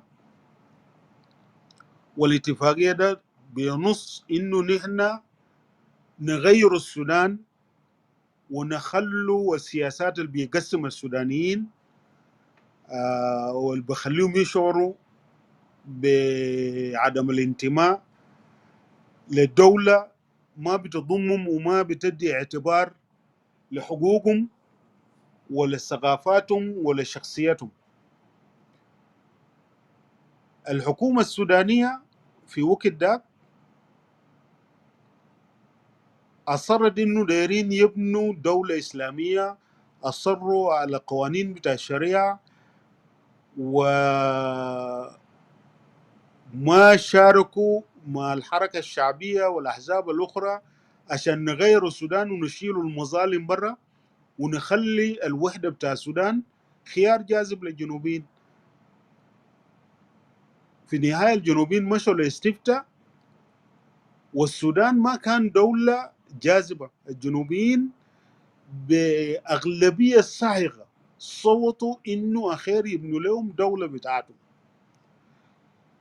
دي أوقات للانفصال. وبالمناسبة في أي دولة سواء كان السودان الكبير ده القديم ده ولا جنوب السودان، إذا كان المواطنين ما بيشعروا بانتماء للدولة ده، وإذا كان الحاكمين بيمارسوا السياسات بتاع قبلية وسياسات بتاعت إقليمية، إنه يقول مثلا نحن ناس الإقليم الفلاني ده السلطة بتاعنا وكده كده والآخرين يعني زي مواطنين من درجة تانية حتى لو كان ما بقولوا كده، لكن ده اللي الحاجة اللي انت بيشعروك به ده اللي بيقود للانفصال. حسا ده القاد للظهور بتاع النزعة بتاعت الانفصال في الاستوائية، ده قاد للظهور بتاع النزعة بتاع انفصال في على النيل. في ناس في الاستوائية بيطالبوا الآن وكونوا تنظيمات بيقولوا إنه هم دايرين يفصلوا الاستوائية. في ناس في على النيل على الأقل في تنظيمين أنا أعرفهم في على النيل بيطالبوا مثلا بتاع قيام بتاع دولة ناف اللي هو دولة بتاعت مكون من القومية بتاعت النوير، لأنه بيشعر إنه جنوب السودان ده الدولة هم ما شاعرين بانتماء له، لأنه مهمشين، لأنه مضطهدين، لأنه هم وقعوا ضحايا بتاعت إبادة فيه ولأسباب هم بيذكروها في مانيفستو اسمه ناس نيشن مانيفستو، بعلم بتاعه موجود متداول، ممكن تقروه وتفهموا الأسباب منه. في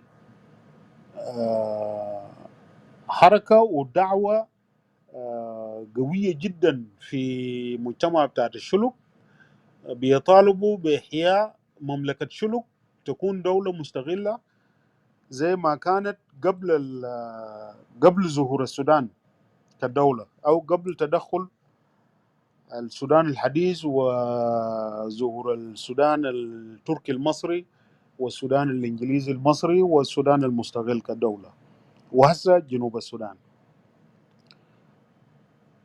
الحركات الانفصالية ده نتيجة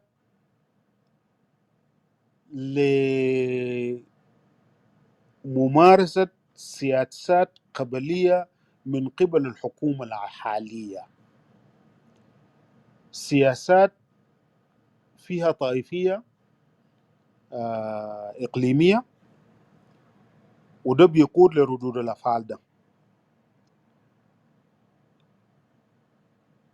أنا في رأيي ظهور الحركات الانفصالية في استوائية ولا في على النيل ولا في غرب بحر الغزال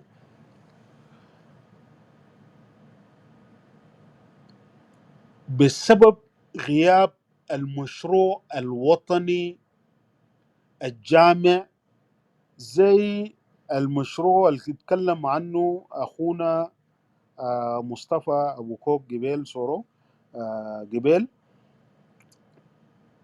إنه نبني دولة بيسع جميع المواطنين في جنوب السودان على اختلافاتهم القبلية من 64 قبيلة، كل زول يشعر إنه هو فعلا مواطن في جنوب السودان بحقوق متساوية بدون أي تحميش، بدون أي تمييز بسبب القبيلة أو الإقليم أو المنطقة اللي أنت جاي منه أو بسبب النوع. لأنه كمان ده الدولة ذاته فيه هيمنة ذكورية، يعني النساء شوف الطريقة بتاعت العنف ضد المرأة في جنوب السودان الآن، خاصة في الفترات بتاعت الحرب ده، والاغتصاب وقتل وتجويع، حاجة بينفر. If I were a woman, I will never accept to be part of this system. It must change. So there is need for a nation building project that is inclusive. And we are in the beginning of our state and nation building. We have gone in a wrong direction. We need to arrest that before our country collapses into chaos and disorder. Actually what may happen احتمال ما يكون انفصال بتاع استوائية ولا انفصال بتاع على النيل ولا انفصال في بحر غزال ولا انفصال بتاع المجتمع. اللي هيحصل ده انهيار بتاع الدولة، وما هيكون في دولة في الاستوائية ولا في دولة في بحر غزال ولا في دولة في على النيل. كل قبيلة هيكون براو، وفي داخل كل قبيلة ذاته هيكون في مجموعات بتاع وورلوردز، لوردات الحرب، في قرية داك في قرية داك، أو في خشم بيت دا وخشم بيت داك، أو عشيرة دا وعشيرة داك، وهيكون هيقاتلوا بعض وهيقتلوا بعض لحد ما لا نهاية. And that will be a very miserable life for everybody. The only solution, in my view, is for us to arrest this negative development very quickly, come together as South Sudanese, agree on a new contract, social contract, agree on a new project of how to build our state, a state that must belong to all of us.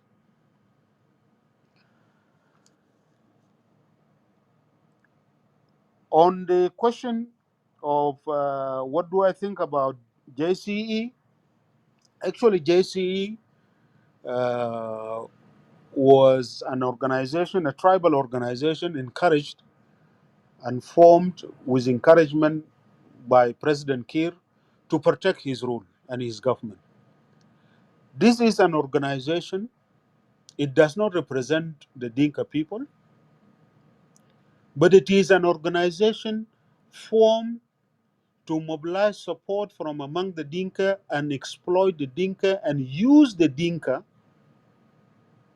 destroying the real interests of the Dinka people, and use them as cannon fodder to protect the small clique in Juba that is looting and destroying the country. As you have seen yourself, Kir, using the propaganda of JCE at that time, when mobilizing young people from northern Bahr Ghazal and from all over areas in Bahr Ghazal mostly, to mobilize young people to come and fight and protect the regime. They came, fought for the regime, and they were being told that this is our president, this is our government. But in actual fact, if you see very closely, and you have seen, look at how they mistreated the army that they mobilized on tribal ground. The Matianganyor, they were taken to go and fight. They are not given their salaries, and those who are wounded even are not taken care of, and their families are not taken care of back home. Most of their families have migrated to southern Darfur to go there and work in conditions of almost like slavery to survive. Many have died. And many have even been forced to come to Juba. And you can see most of the children begging in the streets are children either who have lost their fathers or their mothers. And most of them are from Bahr Ghazal. And you can see when General Malong had a disagreement with President Kiir and they parted ways, the way the Matianganyor were mistreated,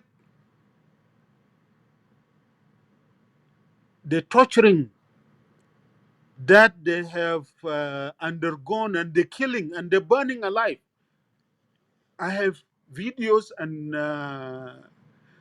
pictures of Matianganyor soldiers being burnt alive with their hands tied by the government of President Kiir. These are Dinka soldiers who fought for him. But because of disagreement between Kiir and General Malong, they suspected them that they were supporters of Malong. And that was the treatment that has been done to them. But generally, even the soldiers of the government today are not even receiving their salaries. They will go for months not receiving salaries, and they go begging or they go cutting wood to make charcoal to be able to survive. So the JCE actually was a tool to exploit and abuse the Dinka people for the interests of the ruling clique led by Kiir and the people around him. This is a fact. And what Kiir has been doing is not the Dinka people doing. But Kir will tell everybody and tell the Junubin that this is a government of, of Dinka, not the government of Kir. And all the crimes that is being committed by Kir, he will say, no, no, it's not me. It is my Dinka people committing these crimes. So that the other tribes to hate the Dinka people and leave Kir alone there. This is a trick. Even in the end, JCE themselves have come to the realization and they supported the resolutions of the dialogue that Kir is a problem and he has to go. And they have written a document. One of the last documents they have written was that it was breaking the silence, that they cannot be silent anymore. And they said that Kir has failed and he is actually the problem. That is why today you don't hear a lot about JCE, because Kir has dumped them. He has used them. He has used the Dinka people. Now the Dinka people are being hated all over the place. And he has dumped the JCA. That was JCA.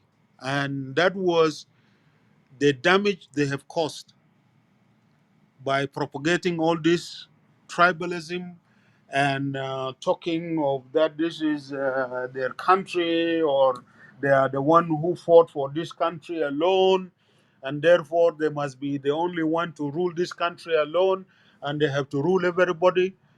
Uh, Talking this language of Jalaba, like Jalaba will say that that is their country. It is a country that they inherited from their forefathers, and it must be a country of the Arabs and the Muslims only.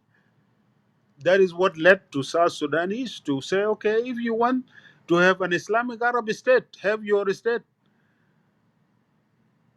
They rejected what John Garang was saying, that look, if you want to have one Sudan, let us have a new Sudan as a country that belongs to us, not the country of the Arabs or of the Muslims or of the Christians or of the Africans. No, a country for Sudanese, all the Sudanese.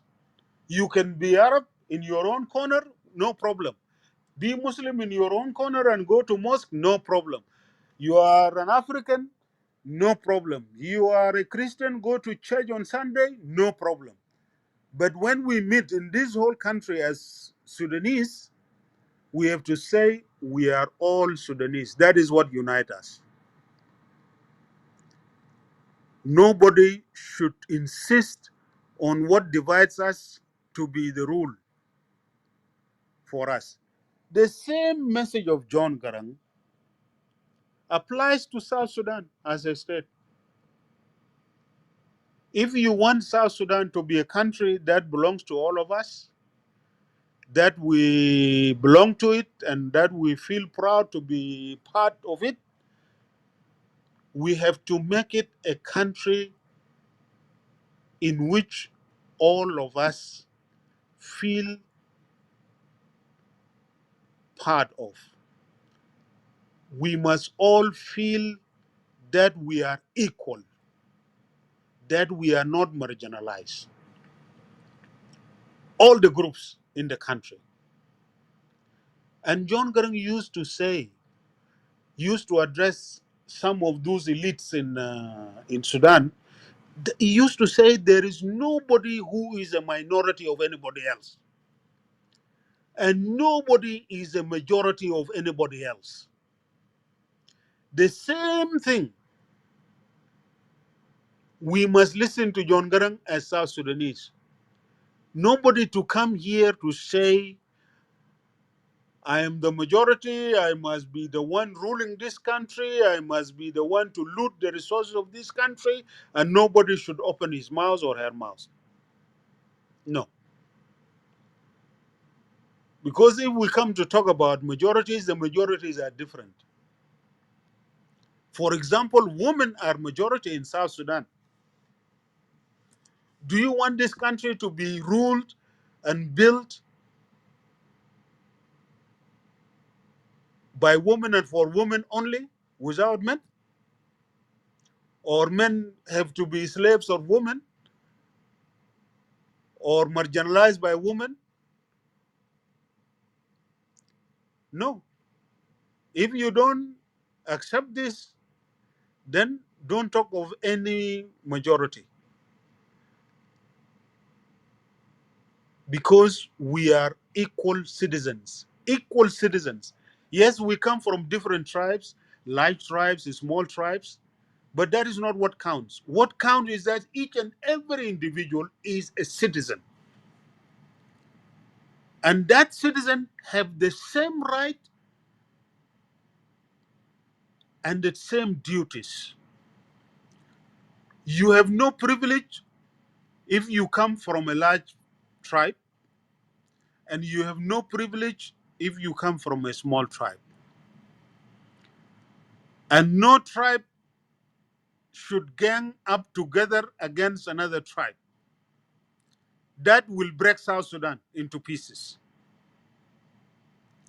No region should gang up against any other region.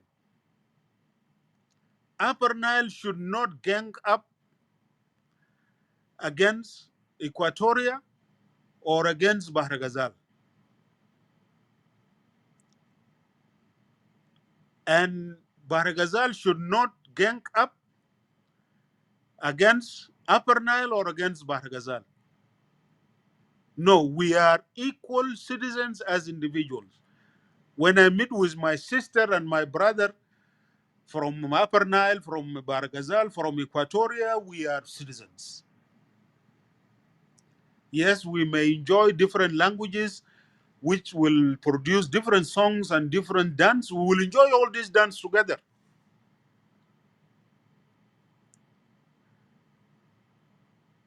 And they will be given opportunities in our TV, in our radio, so that we enjoy all these diversities. Bel Aklad Bitana, we should be able to enjoy them in our restaurants. You can open a Zande restaurant where you come with different mulahat bita Western Equatoria, and then we will come and enter into the restaurant to enjoy the ngongo and all the other things, and then somebody will come and say, I want something very special that is not in my state, I want to test it. You go into that restaurant, you pay your bill, you enjoy your food. And that is how we will have a country that belongs to us, and that is how you turn our diversity into rich wells of different tastes and of different melodies and songs. That is what we need for South Sudan to avoid disintegration and avoid a collapse into chaos. You may try to call for separation in your area, but you may succeed and fail at the same time. If we break up, take for example, Equatoria to separate, then you will have discussion between Eastern Equatoria, Central Equatoria, and Western Equatoria, whether who is to do what and who is the majority and who what, and this debate will be a problem even in Equatoria. And it may lead to separation of the Equatoria into three small states. But even if you take, for example, Western Equatoria, now you take Western Equatoria, then as your state, independent state, then the discussion will come between the Moros and the Zandes and the Balanda and others. Then they will say, no, we don't want domination of this group, we don't want domination of that group. Then you break up into a small state, and it will be chaos. The Shuluk may say, okay, let us separate the Cholo kingdom. Then, in a little while, you will come also and be confronted as Shuluks that the Gar and the Luag have disputes.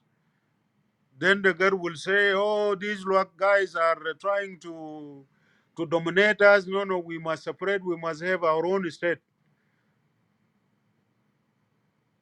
Then separation of the Cholo kingdom will happen.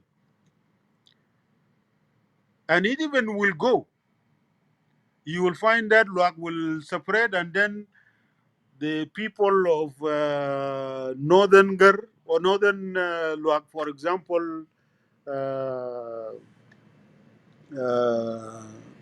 the Umdia of Makal, for example, will say the Umdia or Panyakang want to dominate them and they want to separate.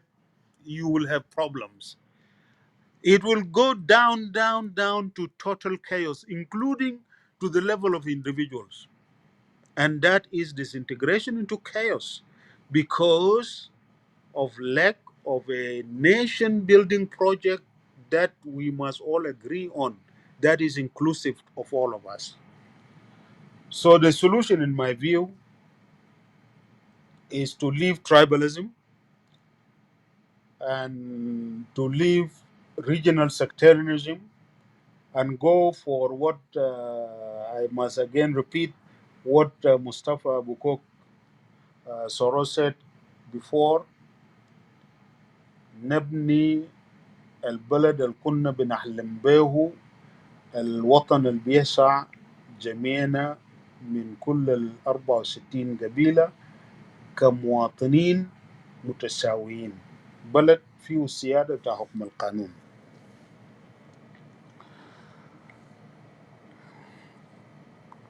Now, on the question of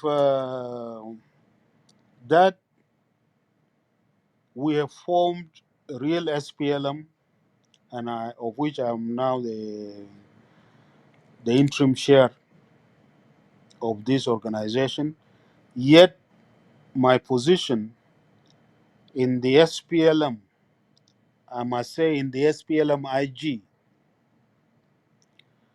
under President Kiir, is still open. My position of Secretary General is still open.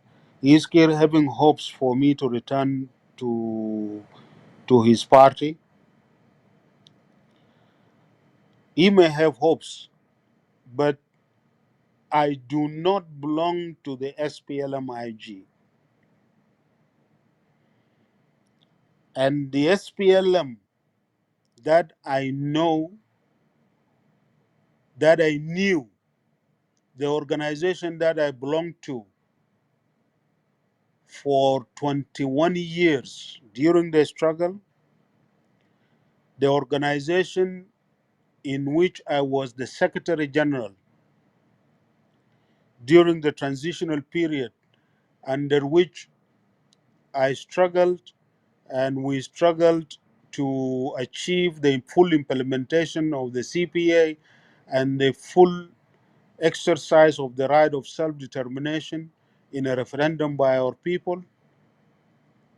The SPLM that led the people of South Sudan to independence is not there any longer. Is not there. The SPLM that Kir is having and the position that they are having for me to be their Secretary General is not the SPLM that I belong to.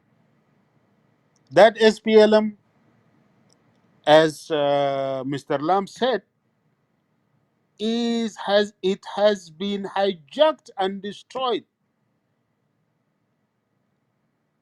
It is no longer the SPLM that I used to be. That is why we, those who believe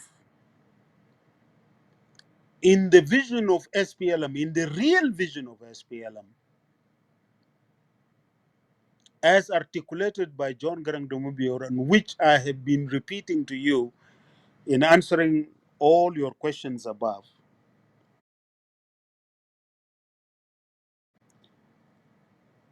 that SPLM is not there. So we, those who believe in these ideas of SPLM as articulated by John Garang, have decided to revive this real SPLM. That is why we are calling ourselves real SPLM. It is to revise revive the real vision of SPLM, and to return South Sudan to the path that our visionary leader John Garang de Mabior have shown us and have led us to. That real vision is what we struggle for under the banner of real SPLM. The vision of building a new South Sudan, a country that belongs to all South Sudanese, in which they are equal stakeholders, equal citizens without any discrimination on the basis of tribe or gender or region or religion. That is the SPLM we stand for, and that is the vision we struggle for. What Kir is having in Juba, this SPLM IG, is totally a different animal. I do not recognize it. It is offensive for me because what they are doing is the opposite of what the SPLM stood for. It is the opposite of what the fallen heroes of SPLM have struggled for. What they are doing, they are destroying that dream. And we are against that.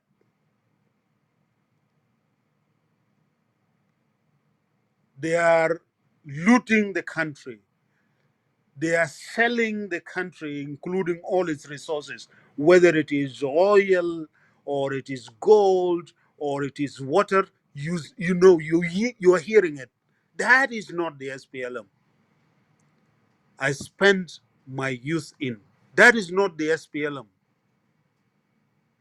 I struggled in. That is not the SPLM I and many comrades who are alive today have buried our comrades. I have entered into many battles, and in every battle, whether we have defeated the enemy or have been defeated by the enemy, we will bury comrades, including the majority of my comrades with whom we rebelled the same day into the bushes of South Sudan. They are not here. Why did they die? For not for Kir to bring around his clique from the NCP and others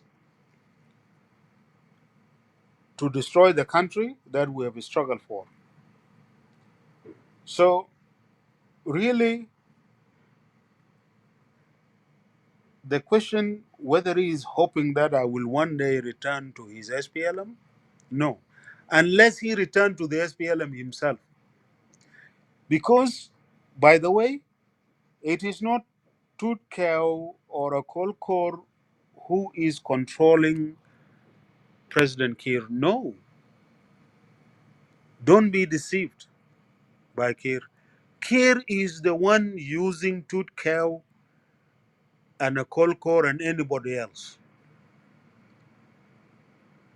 in that regime. Kir is the one doing all the things, the bad things that are happening now. Kir is the one looting the country resources, the oil money, and see what he is allocating to his companies, the ABMC and the African Resource Corporation, ARC, and all the others. Look at the contracts of roads that he has agreed with some Chinese to build in South Sudan. All these are looting projects and many more. Look at the selling of the oil up to 2027 and giving it to his business partners, the Kurajings and the others, the Ashraf Cardinals and others. And then the money is brought, they divide it among themselves. Even they are not even giving the government the salaries of the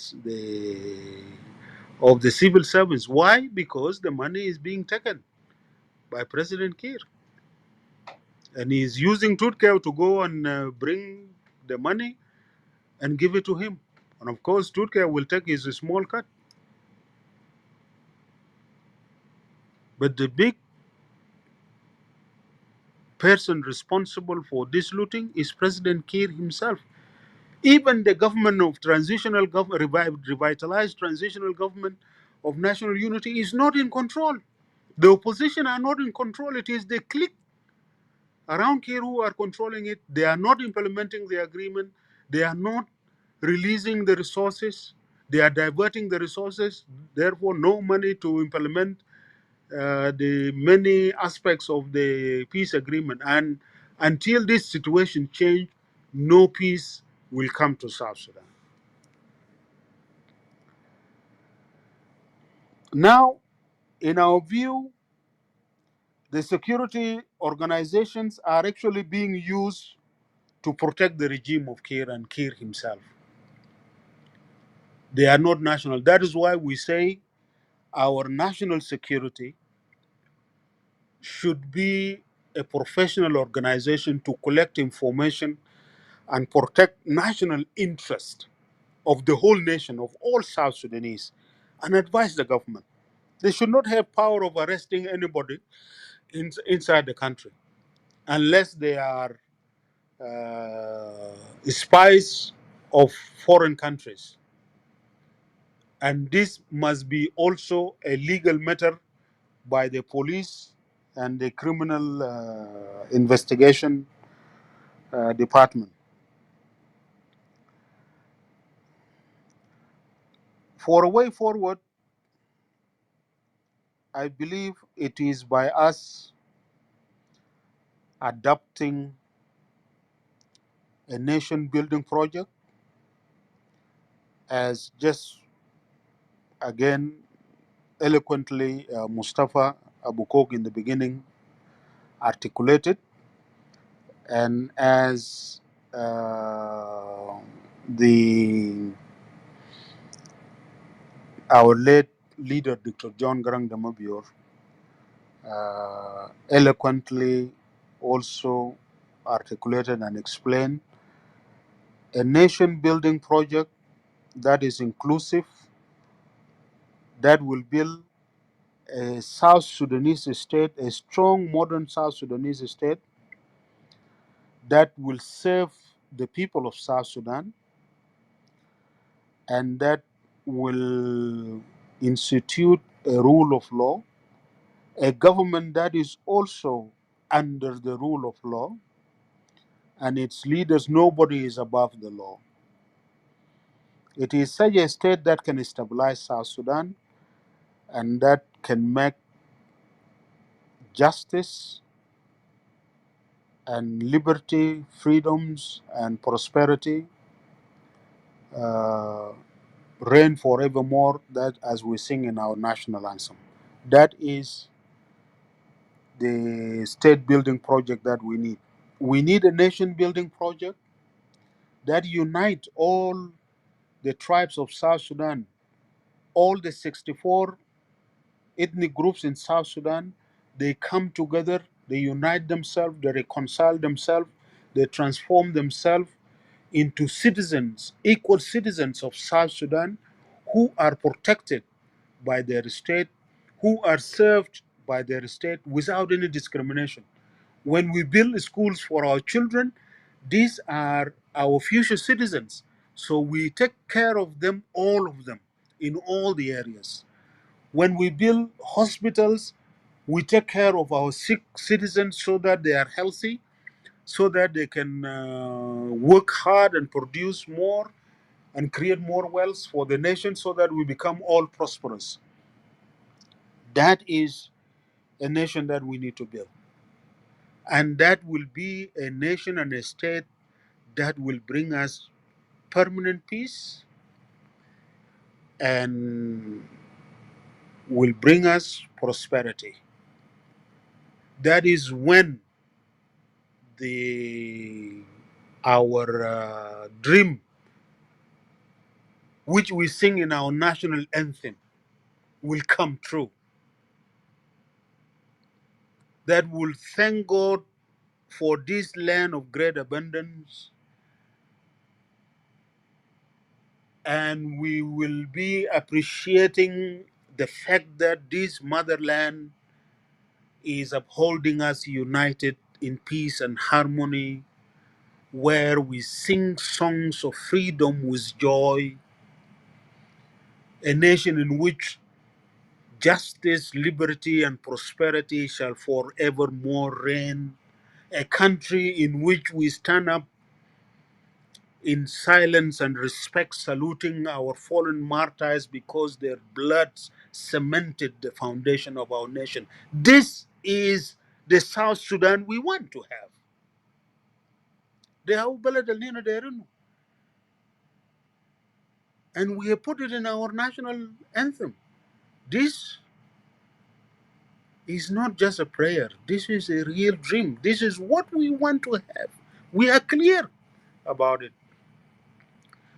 We cannot get it by going against it, by dividing ourselves along tribes or along regions, or by those in power looting the country. When they loot our resources, can we sing our songs of freedom with joy? No. That is the way forward. Thank you.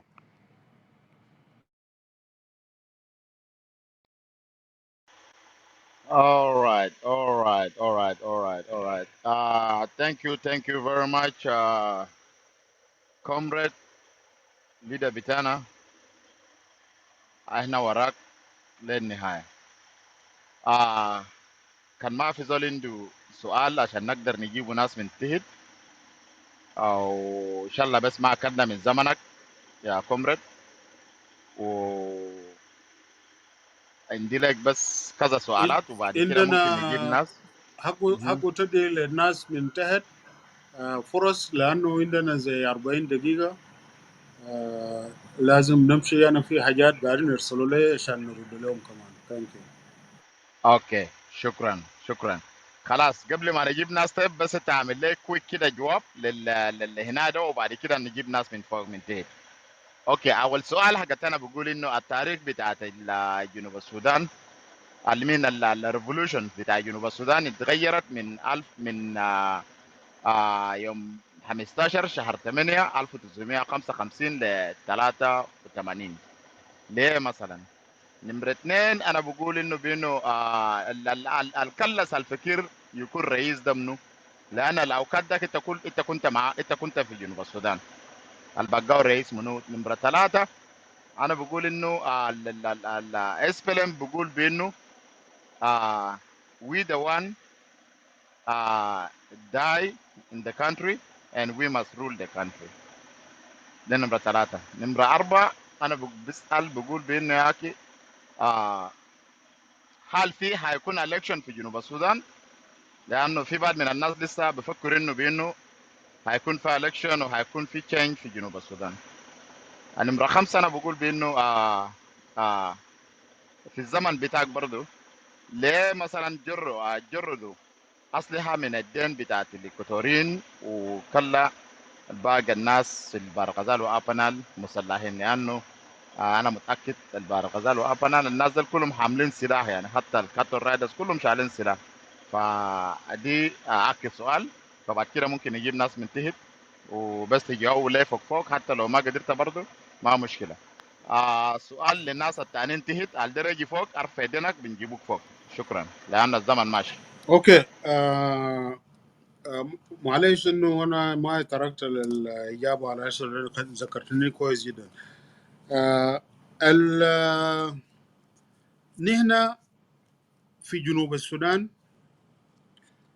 كنا بنحتفلوا بيوم 18 شهر 8 55 اللي هو البداية بتاع الثورة في جنوب السودان في توريد. ده يوم تاريخي ومهم، ومهم نحن نحتفل به في جنوب السودان للمستقبل، ونتذكر البداية بتاع الكفاح المسلح في جنوب السودان. نحن الآن بنحتفل بيوم 7 يوم 9 شهر 7 كيوم نحن رفعنا فيه العلم بتاع استقلال بتاعنا.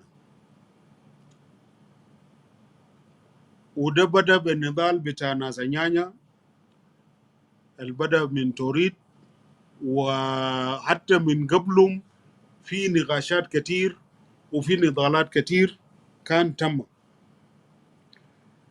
لكن اتحقق يوم 9 شهر 7.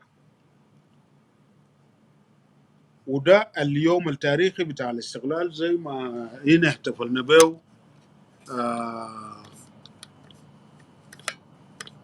نحن احتفلنا به قبل 3 يوم، يوم 9 الليلة يوم 11.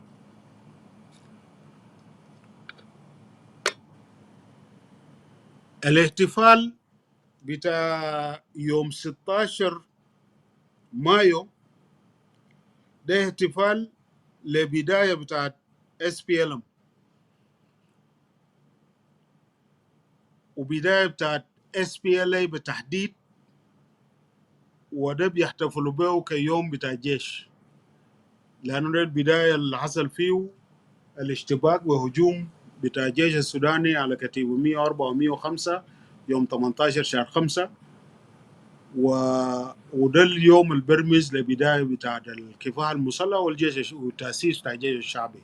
ده يوم رمزي لأنه قبله الحرب بدأ. نحن كنا ذاته في غابة قبل يوم 16 مايو، وناس نيانيتو كانوا في غابة قبل يوم 16 مايو. بدأوا من 6 ومن 75 76، وفي مجموعات تانية بدأوا كمان اتمردوا قبل كده. لكن ده اتفاق ليوم رمزي بالنسبة للجيش الوطني، لأنه الاستقلال ده جاء نتيجة للتضحيات اللي قدموا SPLA بالتحديد، وده أجبر الحكومة السودانية عشان يقعد مع SPLM في مفاوضات الجاب CPA والجاب حق تغيير المصير والجاب ممارسة بتاع حق تغيير المصير في رفرندم وجاب الاستقلال.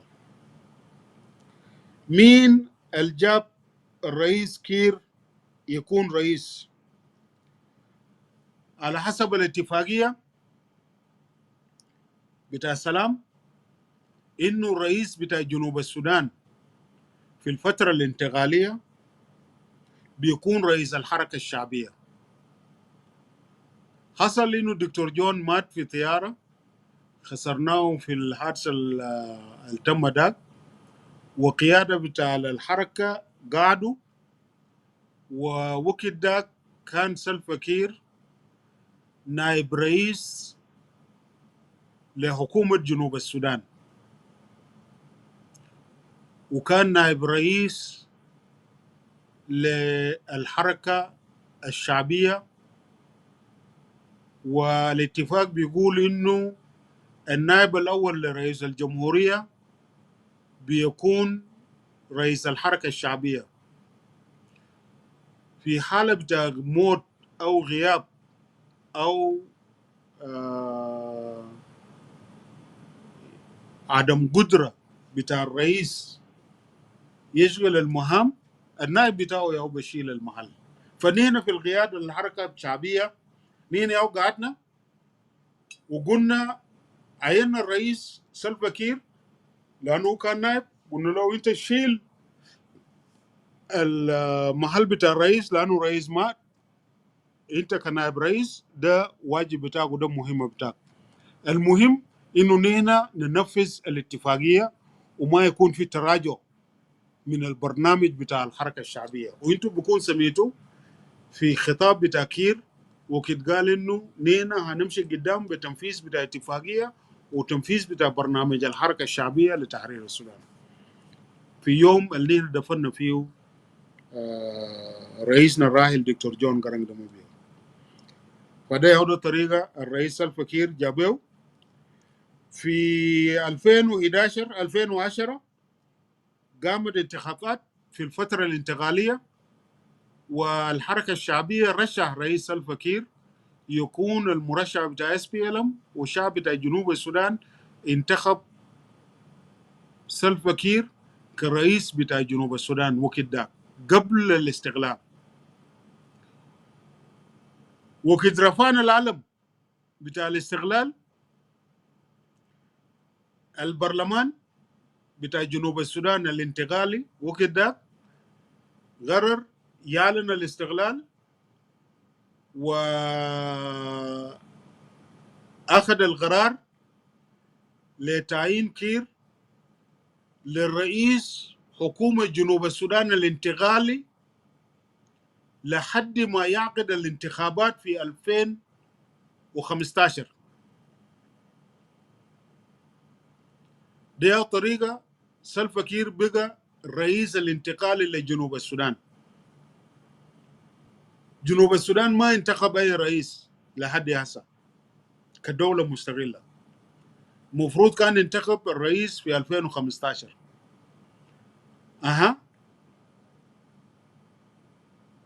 قبل 2015 يجي ناس SPLM دخلوا في مناقشات، ورئيس سلفا كير عشان ذاته ما داير الانتخابات قام عمل شكله قوم حرب اللي اتكلمنا فيه قبل، ودخل البلد ده في حرب لحد هسه. الرئيس سلفا ذاته وكده الحرب جاء النهاية بتاعه في 2015، وقالوا الناس يمشوا عشان ينفذوا الاتفاقية.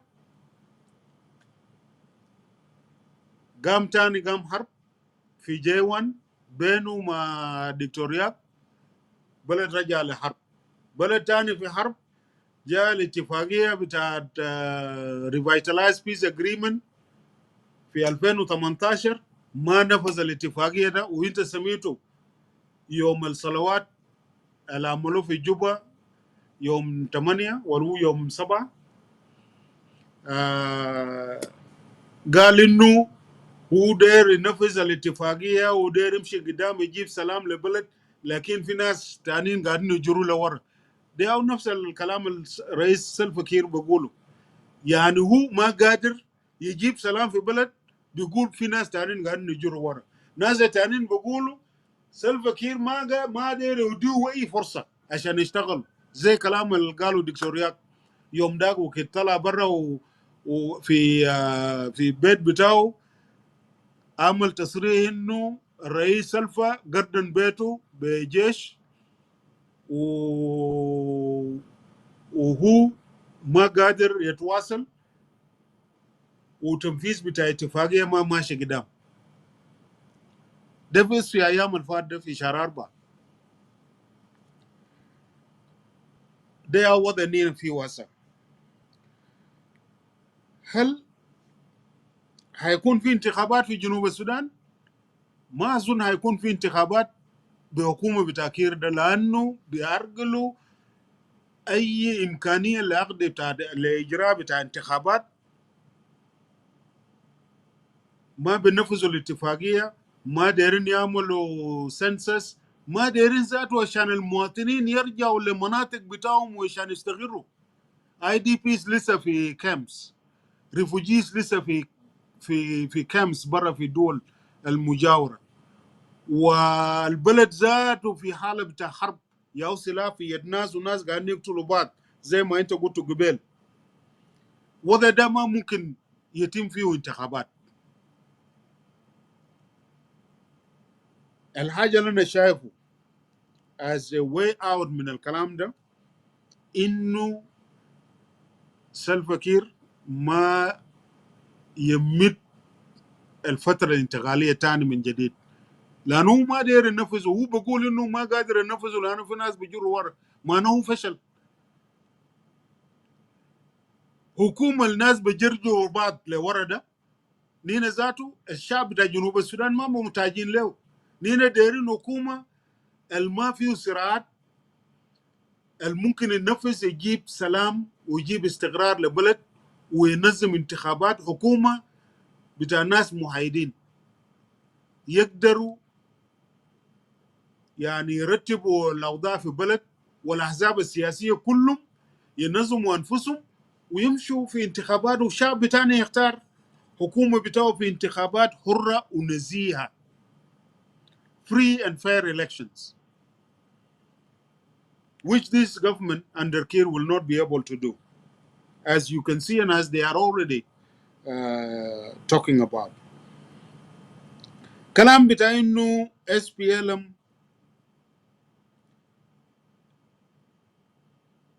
are saying that they liberated the country, therefore they must rule. This is a lie.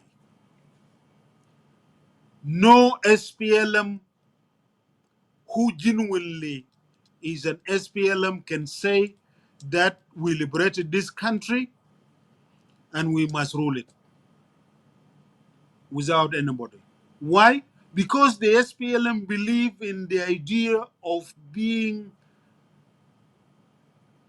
a movement of the people, sacrificing themselves and offering its members to die for this country.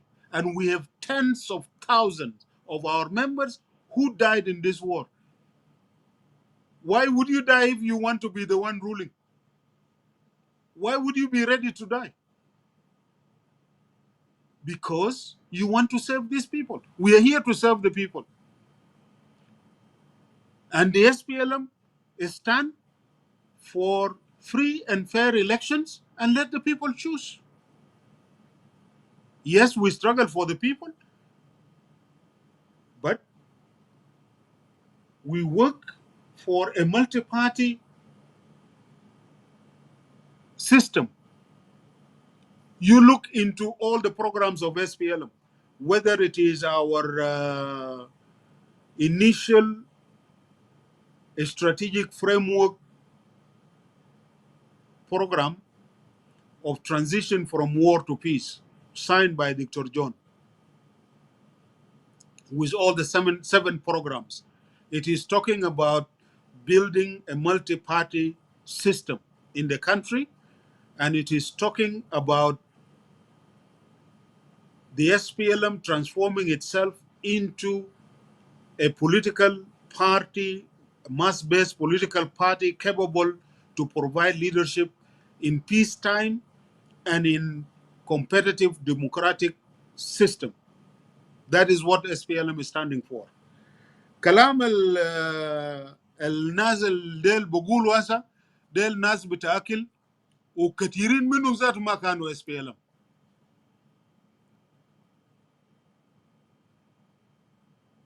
ده كله افكار بتاكل. كلام بتاع انه we are the only one to rule alone. No. We are servants of people. The SPLM have been servants of people, and these are the core beliefs that we have. Serving the people with humility and offering yourself to the will of the people, submitting yourself to the will of the people to elect their government who will serve them.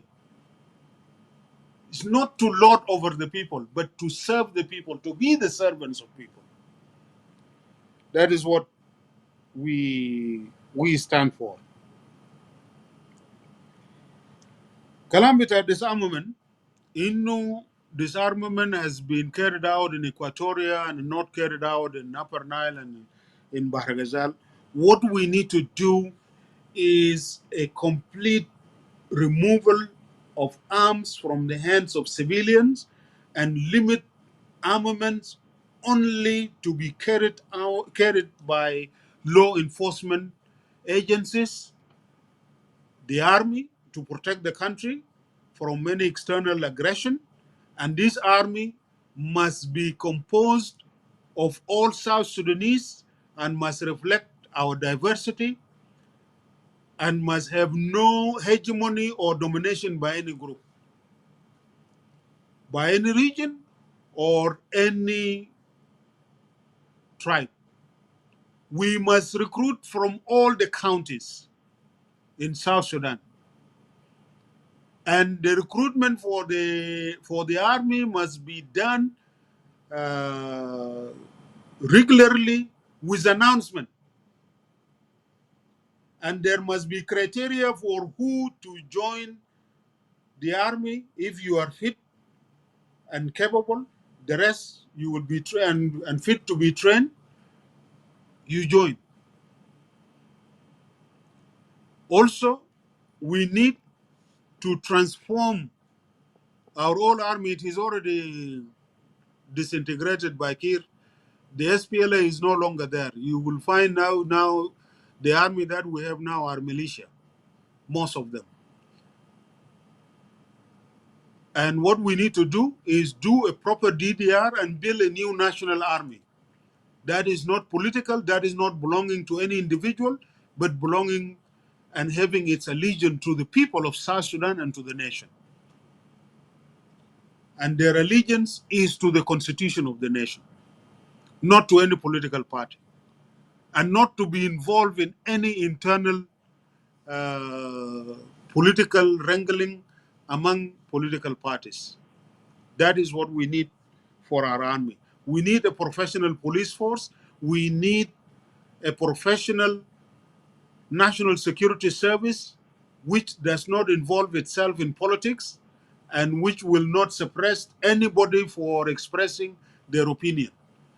But they will do their work to protect the country and protect and pursue national interest. Thank you.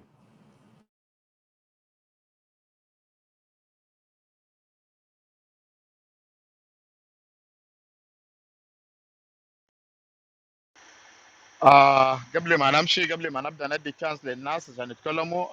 I think Babylon, she's the one know how to moderate on this, and I'm not strong on that one. That cannot be my part, but I just like to thank you, General باقان، باحترامك لنا ونشكرك شديد.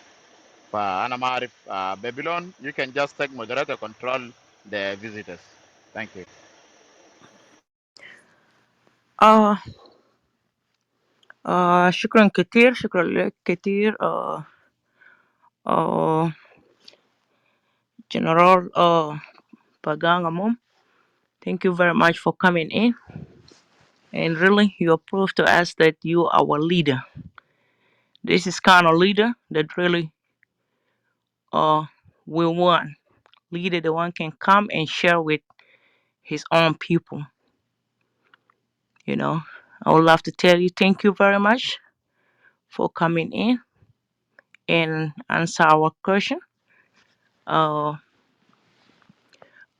gonna give chance for the rest of the people down there.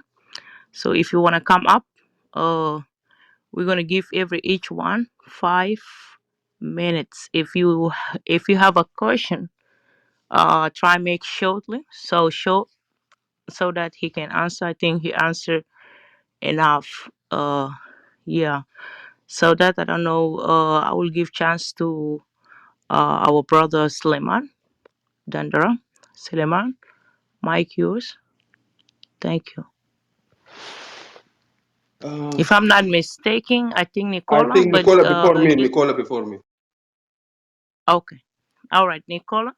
Brother Yeah, Nicola, mic is yours. Thank you. yeah, مرحبا بك. تفضل.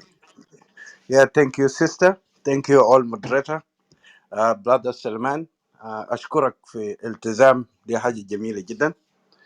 أنا عندي سؤال مباشر لهنربل باقان اموم. نحن ناضلنا كتير في حاجة بيسموها SPLM، نحن ضحايا بتاعت SPLM في الدياسبورا.